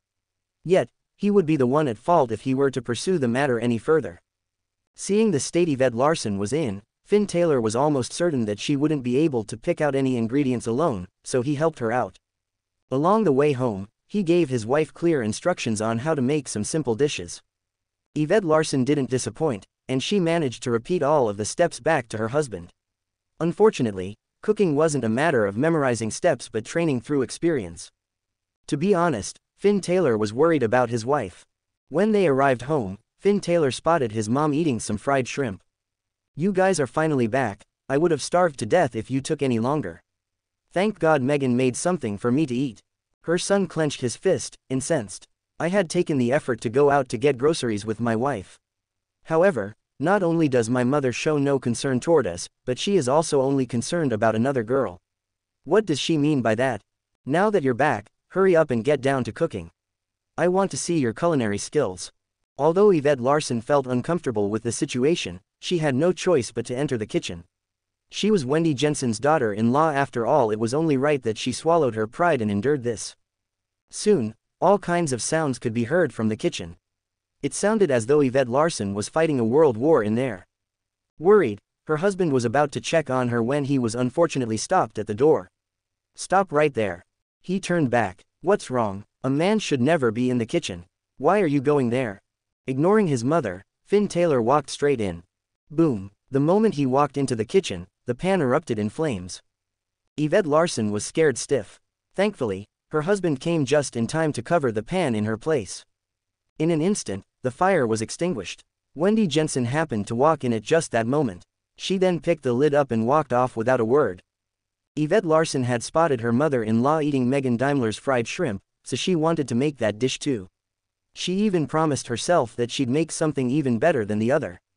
However, the shrimp in the pan were now charred beyond recognition. It wasn't just Wendy Jensen who wouldn't be able to stomach that, even she herself wouldn't. Yet, the next scene stunned both women. Finn Taylor scooped up all the shrimp from the pan before starting to savor them. The sight dumbfounded them. Even Yvette Larson thought that it wasn't right for her husband to do so. "Don't eat this, Finn. It's true that my culinary skills aren't up to par. I'll work hard to improve." She walked over, wanting to take the dish away. Yet, Finn Taylor picked up a shrimp and fed it to her. "Taste it." Yvette Larson knew that it would taste awful, yet her husband had already tasted it. Out of respect, she eventually picked up a shrimp and tasted it. Her face was filled with complete disbelief the moment she placed the shrimp in her mouth. It's delicious. Something is wrong. How could that be? I don't cook so well." Yvette Larson could hardly believe what was going on. As such, she picked up a second piece of shrimp, realizing that the flavors were growing on her. Now, the couple was practically fighting with each other for what remained of the dish. Their strange behavior confused Wendy Jensen. Does it really taste that good, or are they just putting on an act for me?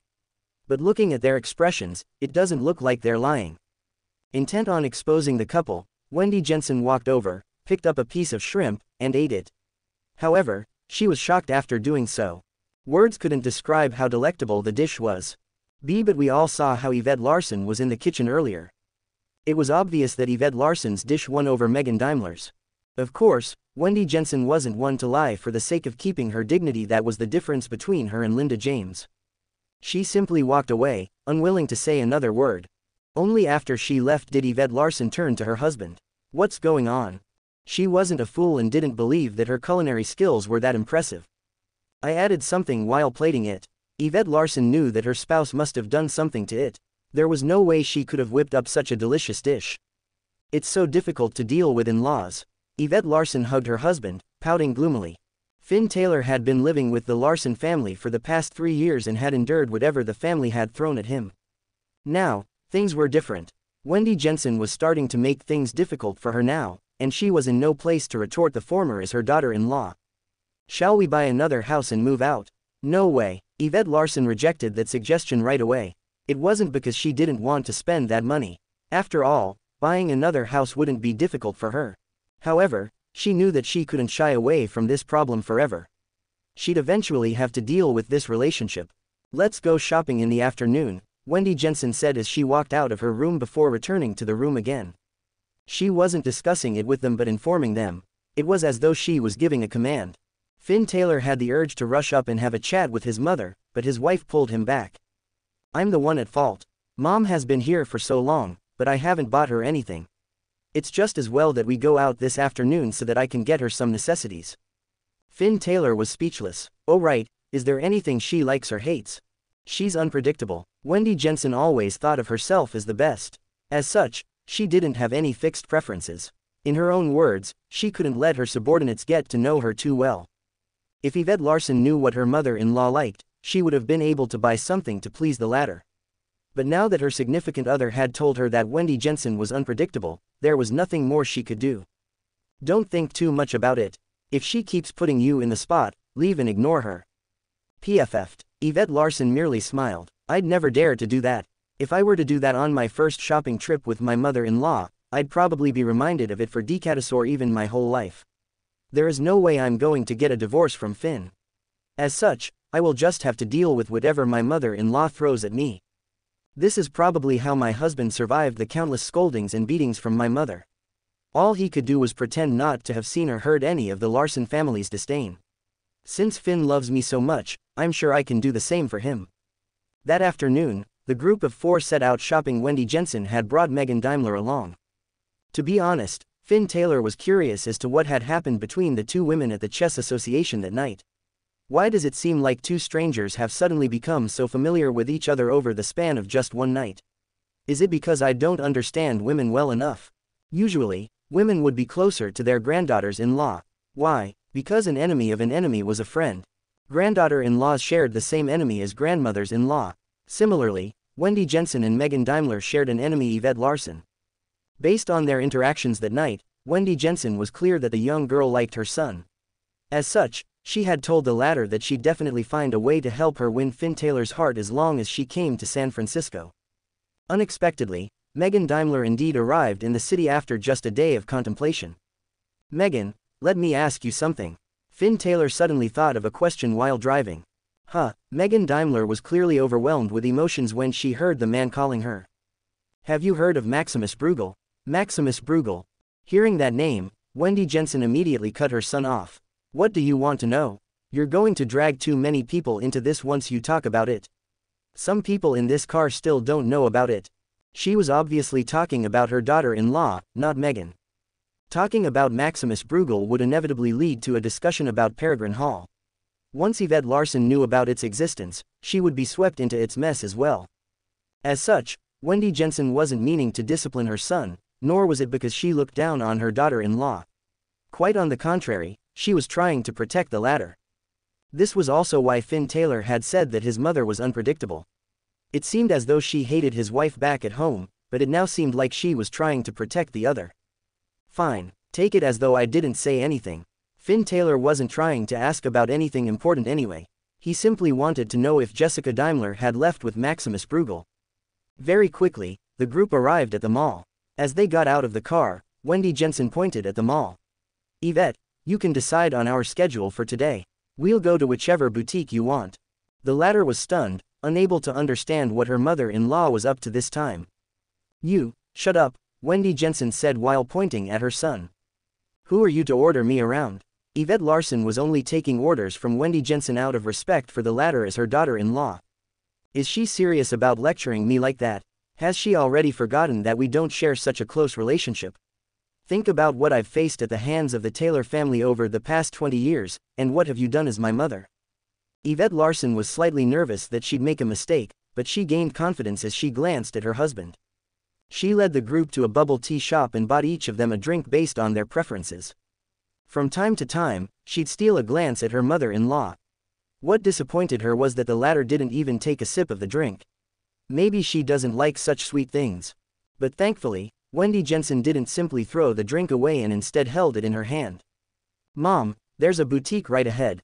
Shall we go and see if there's anything you like there? Wendy Jensen smiled. I said that I'll follow whatever you plan. Yvette Larson then led the rest into the boutique. Mom, have a look around and see if there's anything you like. Yvette Larson didn't dare to make a decision, afraid that she'd make a mistake. Are you buying me clothes? Mom, I've never bought you anything. I'll buy you anything you like. Since you're the one paying for it, you can pick one out for me. Yvette Larson had already guessed that this would be her reply, but it was one she detested. It was the worst possible answer. Now, things were up to fate. Perhaps her mother-in-law would hate the piece that she herself liked the most. Even so, Yvette Larson couldn't say anything. All she could do was put her heart into picking an outfit out. Eventually, she made up her mind on a white outfit. It looked domineering, and she remembered her husband mentioning how Wendy Jensen liked to feel as though she was on top of everyone else. In that case, she'll probably like this outfit. As Yvette Larson handed the outfit over to her mother-in-law, the latter narrowed her eyes and took a glance at her. She then picked up the outfit and handed it to Megan Daimler. Yvette Larson's heart thumped. Does she not like it? As they walked out of the boutique, Yvette Larson suggested heading to a boutique that sold handbags. But for some reason, Wendy Jensen suddenly said, "Let's go home." Although nobody knew why she was suddenly in such a bad temper, they all agreed to head home. Upon reaching home, Wendy Jensen headed straight for her room, never even touching that outfit once. Yvette Larson quickly pulled her husband to the room. "Finn, did I buy the wrong outfit? Your mom doesn't seem to like that outfit." He shook his head. She didn't like that cup of tea, but she liked that outfit. Yvette Larson was confused. My mother-in-law held that cup of tea even if she didn't take a sip from it. Conversely, she wasn't even willing to touch that outfit and had come right home. So why is Finn saying that? She held onto something that she didn't like but got angry at something she liked. Yvette Larson felt that the situation was incredulous, but Finn Taylor knew that was just what his mother was like. By acting in this manner, others would never be able to understand her fully. The reason why she had gotten angry was that Yvette Larson managed to pick out her favorite outfit. That put her ill at ease, and that was why the shopping trip had ended so abruptly. The next day, "You're leaving." Finn Taylor realized that his mother had already packed her bags. How absurd. Just because Yvette managed to guess which outfit she liked yesterday, she's going to leave. How petty. But Wendy Jensen nodded seriously. "I'm going back to Chicago today. Aren't you afraid that those people from the Taylor family will bully you?" "What, are you worried about me?" Finn Taylor didn't reply to her, not wanting to give her any chance to go any further. Yvette Larson looked at her mother-in-law. "Mom, are you uncomfortable here? Why are you in such a hurry to leave?" The latter chuckled. "Are you being sincere or just being polite?" "Mom, I really hope that you'll stay as long as you want here." "Oh, in that case, I'll let Megan stay here. Will you agree to it?" Yvette Larson remained silent. "Leave if you want to. Why do you have to say such things?" Finn Taylor immediately spoke up, unable to tolerate it any further. Unexpectedly, Wendy Jensen did just that and returned to Chicago with Megan Daimler. Seeing the pair walk off, Yvette Larson's heart thumped rapidly. Is she really gone? Even up until now, she was still confused as to why her mother-in-law had chosen to leave just like that. It didn't seem like something she would do. Finn Taylor kept mum. He knew that his mother must have found a way to get back at those three people from the Taylor family. Given her personality, she wouldn't have stayed in San Francisco for long anyway. She would have returned to Chicago sooner or later, but what confuses me is where she got help from. I haven't been to the office in a few days. I'm going down to take a look at things today. Ever since Wendy Jensen arrived, Yvette Larson hadn't been to the office. Hence, she decided to make a trip there. Alright, I have some things to deal with too. As such, the couple left. Finn Taylor was planning on seeking Willow Stone out. Although he felt that the latter had only kidnapped Clarine Landon to threaten her best friend and wouldn't harm Clarine, he couldn't help but worry since they hadn't been able to find her for a long while. But just as he stepped out of the house, he bumped into someone Maximus Bruegel. Wait a minute, Finn Taylor couldn't help but be stunned when he met the old man. Didn't he leave with Jessica Daimler? I didn't think that he'd still be here. Are you surprised? Slightly. I heard some rumors about you. The rumors are true. I'm about to leave. It's just that I haven't left just yet. Are you going to come back? Finn Taylor didn't try to pry into what the other was planning, nor did he try to keep the other. He just wanted to know if this was the last time he'd meet his master. That's hard to say. I might never come back again. Come on, let's go have a drink. A drink? I've never seen Master drink. Master once told me that alcohol would numb one's nerves and that he couldn't afford this since he had to remain sober at all times. However, here he is inviting me for a drink today. Although shocked, Finn Taylor found a bar and ordered all sorts of alcohol for them to share. Your mother has returned, right? Was it because of you? Finn Taylor knew that his mother must have received some help from someone, but he'd never expected that someone to be his master. I didn't really help much. I just don't want to see the Taylor family fighting again. With me around, I can assure you that there won't be a family feud for another 3 years. However, I can't make any promises about anything that happens after. You have to grow up quickly in these 3 years. Finn Taylor was slightly indignant.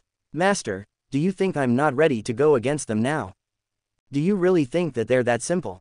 Besides, they're not your only enemies.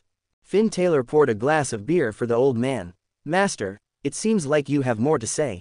Let's not talk about the Taylor family that has been running the family for decades. There's still your younger brother, who has gremlin behind him. That person who declared you a jinx and your brother a saint must have built up quite a lot of power by now. By my guess, he must have extended his reach to you by now. Have any strange people appeared around you? Strange people. Finn Taylor's first thought was Ginger. Is he talking about Ginger? Oh right, I'll give you one last hint. Do you know about Eugene Taylor? Eugene Taylor. Finn Taylor shook his head. I've never heard of that name. Your father is Jacob Taylor. His father was Brian Taylor, and Brian Taylor's father was Emmanuel Taylor. Your great-grandfather wasn't the eldest in the family, but he was the most talented one. Eugene Taylor was the eldest of the Taylor family. There was quite a bad struggle in the family at that time, and your great-grandfather eventually won. Eugene Taylor chose to leave the Taylor family, and rumor has it that his descendants have made quite a name for themselves. You have to be careful. Finn Taylor knew his master well. If Eugene Taylor's family was insignificant, the latter wouldn't even have mentioned them. But now that he had, it was obvious that this family couldn't simply be ignored. The thought of that worried Finn Taylor. It seems like I will have to get Horned Serpent to investigate Eugene Taylor's family. After their short chat, the pair had their fill of alcohol, only bidding each other farewell after getting themselves drunk. As Finn Taylor watched his master walk away, he wondered if he'd ever get the chance to meet the latter again in this lifetime. He didn't have many memories of how he managed to stumble home. Number 1 Pacific Heights. The family had received yet more unwelcome guests. Linda James's relatives, including Henry James, Karen James, and Corrine James. After being beaten down by Finn Taylor, they realized just how powerful the Larson family was.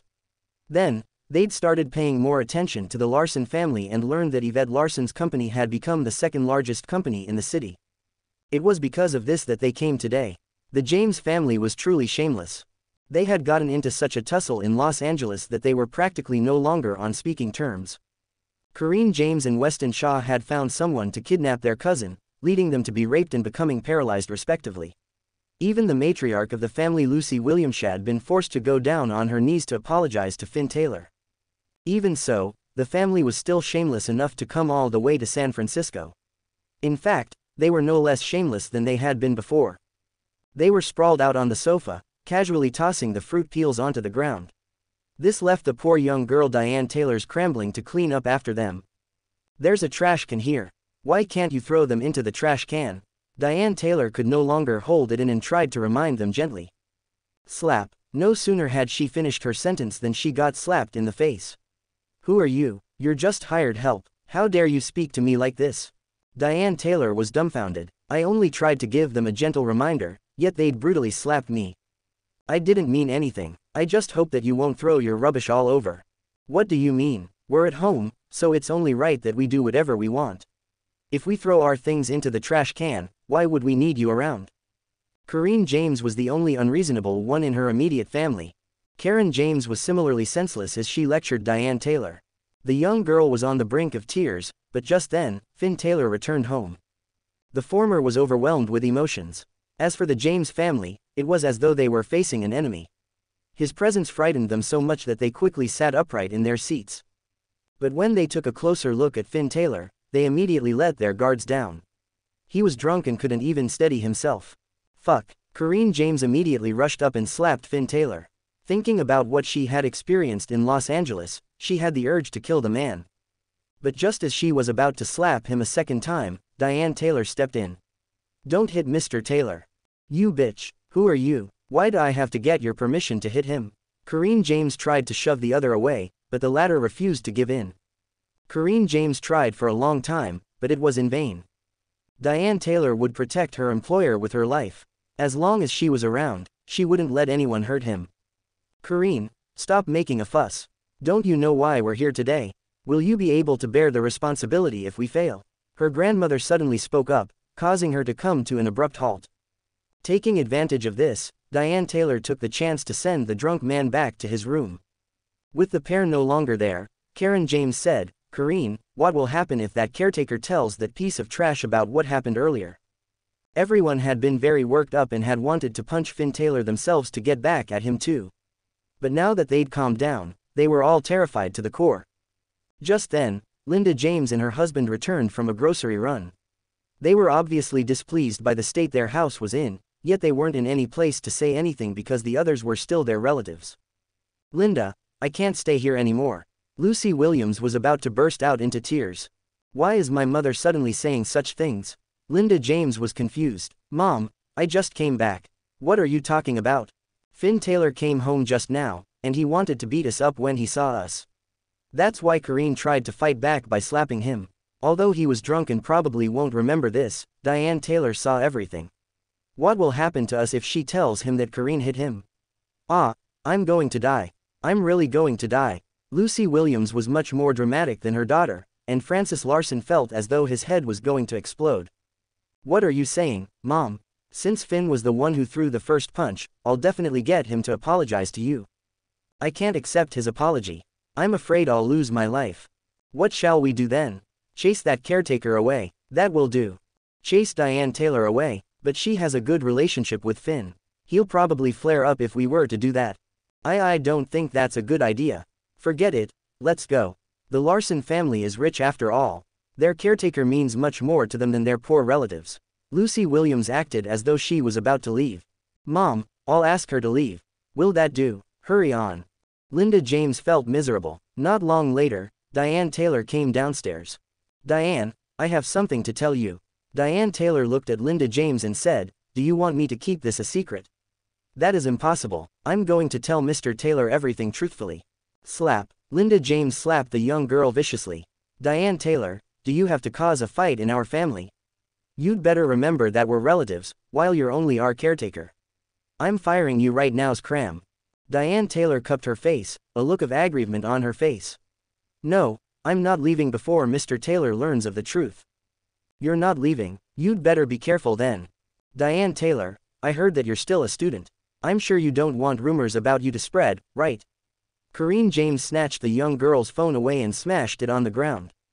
Karen James and the rest then dragged Diane Taylor toward the bottom of Pacific Heights.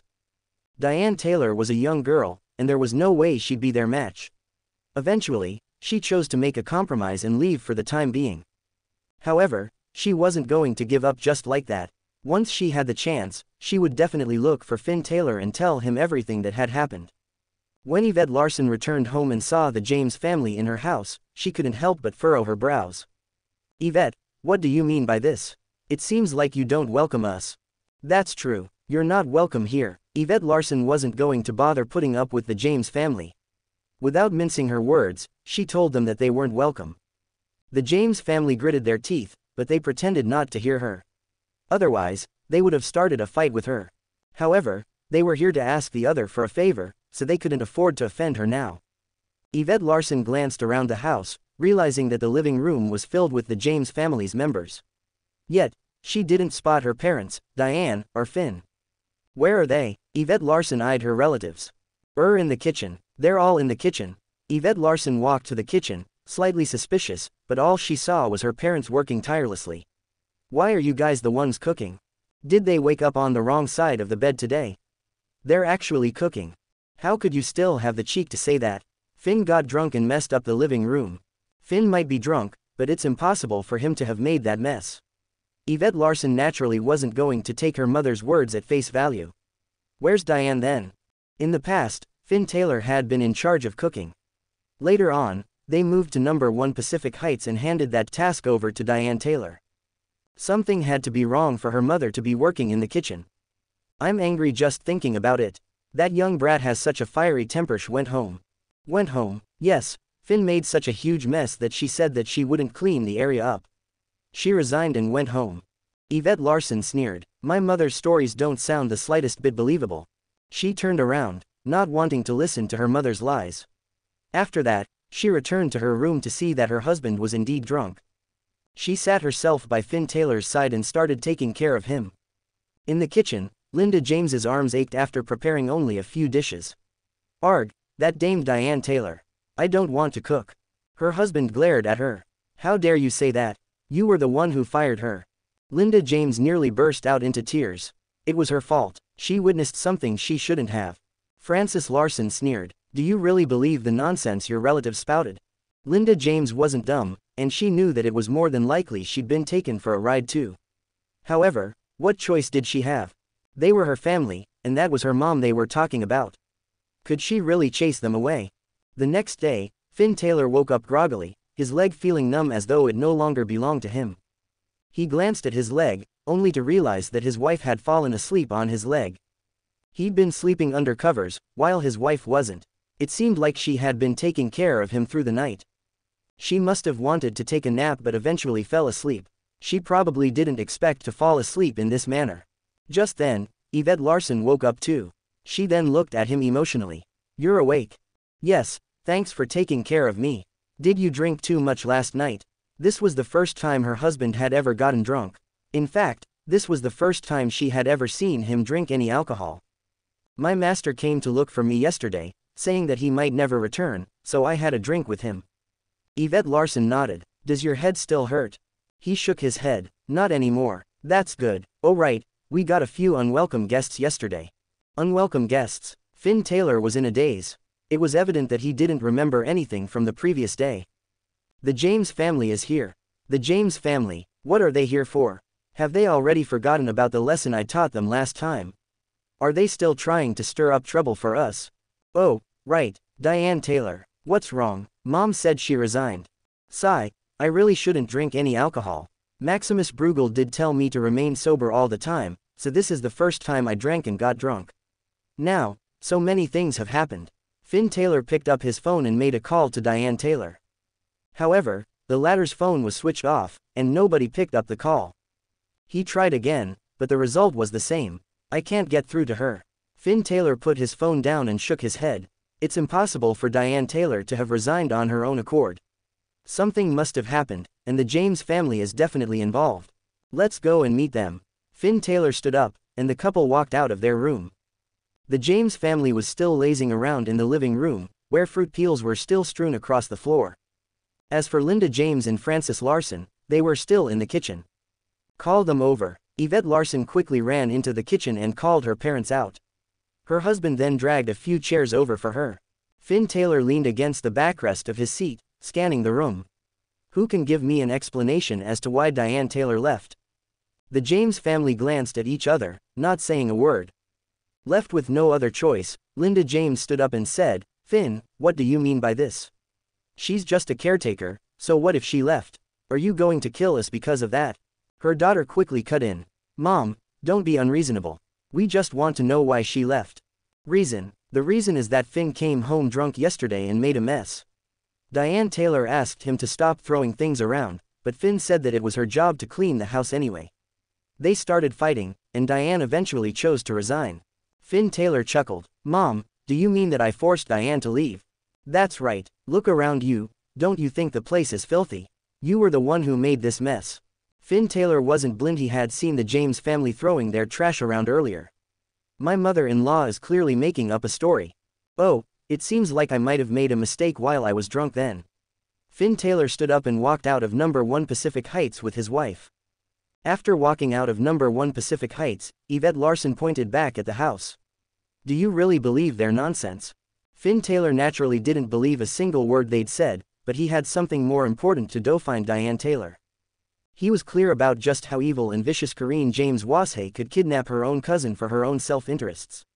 If she could do this to her own relative, who knew what she would do to a stranger like Diane Taylor? After leaving number 1 Pacific Heights, Diane Taylor had gone to San Diego to look for her younger sister. At the San Diego bus station, Diane Taylor hadn't told anyone about her trip here. Since her phone was broken, she couldn't even make a call. She had to find Lindsay Taylor as quickly as possible. She didn't dare to return to San Francisco without her sister's support. Of course, she wasn't an ingrate. She had to tell Finn Taylor about what actually happened. She trod along the road with a huge suitcase in tow, almost on the verge of tears. Just then, a van screeched to a halt in front of Diane Taylor.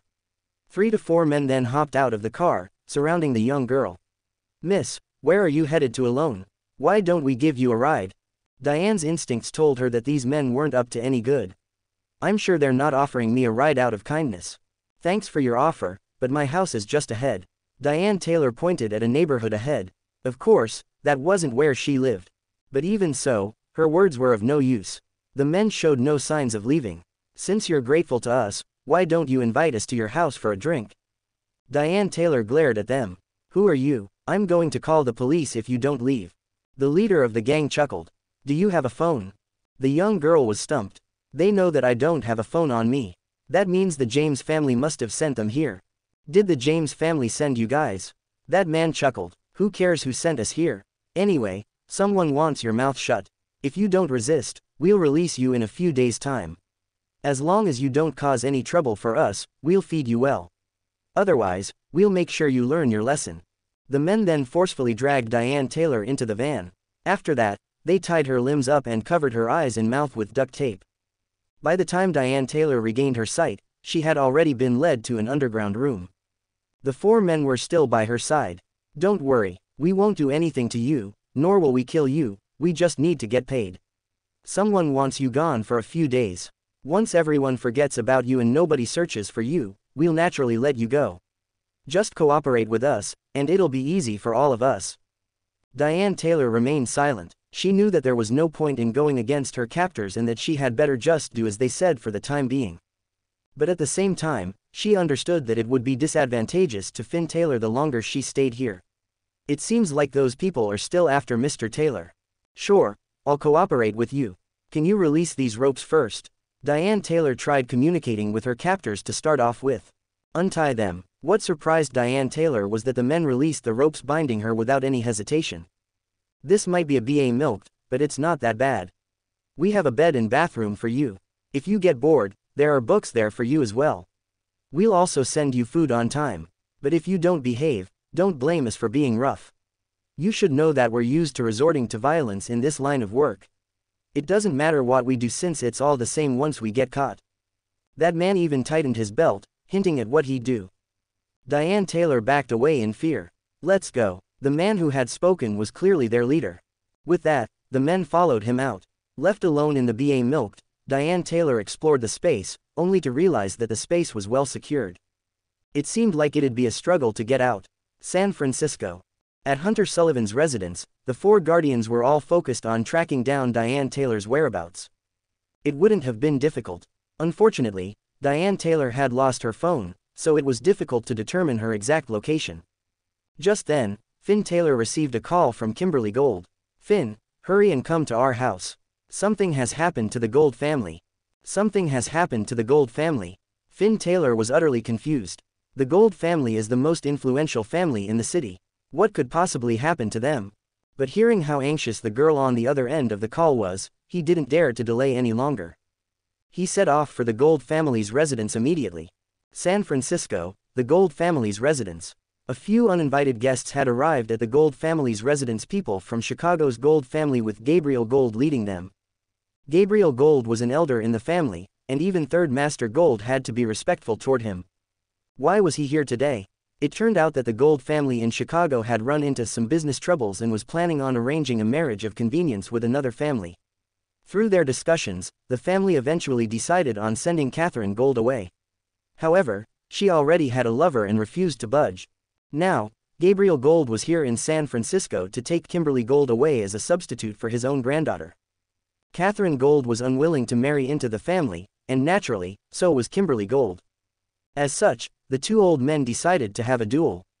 Whoever lost would send their granddaughter to the other family. It was then that Kimberly Gold called Finn Taylor. No matter how she thought about it, she couldn't put her mind at rest by leaving her fate in someone else's hands. Only Finn Taylor would be able to save her. It's been a while. Why hasn't that person you're talking about arrived yet? Why don't you just admit defeat now? You had better think it through. You guys were chased out of Chicago and had no choice but to settle in San Francisco. Once you get married into that family, your situation will be different whether it's in the Gold family or outside. When that time comes, you'll be allowed back to Chicago. Gabriel Gold, who are you to threaten me like this in my own home? Third Master Gold wasn't afraid of the other. Who cares if you're my elder brother? How dare you insult my precious granddaughter? It's good enough that I haven't beaten you up here. What do you mean? Am I not telling the truth? Your family is quite pitiful. When you were in Chicago, you guys lived in fear and had to treat everyone in the family so respectfully. I'm sure you don't know that everyone voted for your family to leave Chicago. To be honest, Third Master Gold had indeed been unaware of this. He was rather amiable and hadn't offended anyone in Chicago. He had even been friendly with everyone else. So why had everyone voted to chase his family out of Chicago? Let me tell you why then. It was because your family was too powerful. Everyone wanted a share of your business. If your family remained in Chicago, your family would eventually take over the company. What would we get then? Third Master Gold narrowed his eyes, resisting the urge to punch his elder brother. So you mean that we still won't be able to return to Chicago even if Kimberly marries into the family? Gabriel Gold chuckled. That's right, you're not as foolish as I thought. I was just lying to you earlier. Do you think the Gold family would allow you back? They've already betrayed you once. Don't you think they'd be stirring up trouble for themselves if they allow you to return? Third Master Gold was incensed. He had the urge to rush back to Chicago and take revenge on his family. Oh right, I haven't introduced you to each other. This is a Muay Thai master from Thailand. I personally witnessed him killing an elephant. I wonder if the master you're inviting here is that strong. The Muay Thai master was named Zach Gold. He threw a punch toward a tree that had a trunk with a width of a whole arm span. Yet, a single punch felled the tree. Both Kimberly Gold and her grandpa were left in shock. They had initially been confident that Finn Taylor would be able to subdue the other fighter, but now, they were no longer certain of that. Is my fate already decided? Will I have to leave my grandpa and marry into that family? Just as she was contemplating her future, someone pushed the door open. Finn Taylor then walked in. Unlike before, Kimberly Gold's expression didn't light up even after seeing him. Now, she even blamed herself. She wasn't just worried about herself, she was also concerned about Finn Taylor's safety. After witnessing just how powerful Zach Gold was, she could only imagine how seriously injured Finn Taylor would get in a fight against him. If I had known just how strong that man was, I wouldn't have called Finn Taylor over. Given my understanding of the latter, he will definitely stay until he resolves the matter. It won't matter what others say. Kimberly, tell me everything that happened, Finn Taylor said as he looked at the tree in the yard. He was now certain that something had happened to the Gold family. Are you the master they were talking about? Come here, this is Master Zach Gold, why don't you two have a go? Gabriel Gold quickly brought Zach Gold out. Third Master Gold, don't hide it from me. Tell me exactly what's going on. Finn Taylor glanced at the two strangers warily. From the looks of it, this isn't just any simple problem. Third Master Gold then filled the other in on everything that had just happened. Upon hearing the explanation, Finn Taylor couldn't help but chuckle. I thought that something major had happened, but it's nothing more than a duel. He glanced at the so-called master of Muay Thai in front of him. All right then, how are we going to have this duel? Are we going to have any rules, or is this going to be freestyle? Before Zach Gold finished his words, Gabriel Gold spoke up. We're all family. There's no need to take anyone's life here. Freestyle meant that there were no rules and that even taking one's life was acceptable. Gabriel Gold was only here to take Kimberly Gold away. He didn't want to put another life at stake unnecessarily. All right, I guess you've saved your own life with those words. Finn Taylor had deliberately posed that question. His question hadn't been meant for Zach Gold but Gabriel Gold. He wanted to understand the latter's attitude toward Kimberly Gold. If the latter went all out just to achieve his goals, Finn Taylor naturally wouldn't let him off so easily either. However, it seemed like the old man still had a little conscience. Finn Taylor and Zach Gold took their places. Gabriel Gold's expression was unusually calm. After all, everyone had personally witnessed just how strong this Muay Thai master was. There was no doubt about it. On the other hand, Third Master Gold and Kimberly Gold were fraught with worry. What if something happens to Finn Taylor here? Besides, both of us know of his true identity. If something were to happen to Master Peregrine, the Gold family would definitely face retribution. Third Master Gold was clear about this, yet he was sure that his elder brother wouldn't believe him even if he were to tell the latter the truth now. The latter would simply shake it off as a made-up story. Bang! The duel began, but it ended in the blink of an eye. Nobody had clearly seen what had just taken place, but the duel had already ended. Zach Gold clutched his stomach and crumbled onto the ground, unable to move. On the contrary, Finn Taylor was standing there, calm and collected. Earlier on, everyone had placed their bets on Zach Gold, thinking that Finn Taylor would be in trouble this time. Yet, the results were so unexpected. Boo-hoo. Gabriel Gold was an interesting character. He had been so full of himself just moments earlier, but he now gave no care to his own dignity and broke down in tears on the ground. He was one of the most senior members of Chicago's Gold family and maintained a strict demeanor in front of the family. Yet, He was behaving no differently from a young child now. Finn Taylor frowned. Why are you crying? Wait till next part.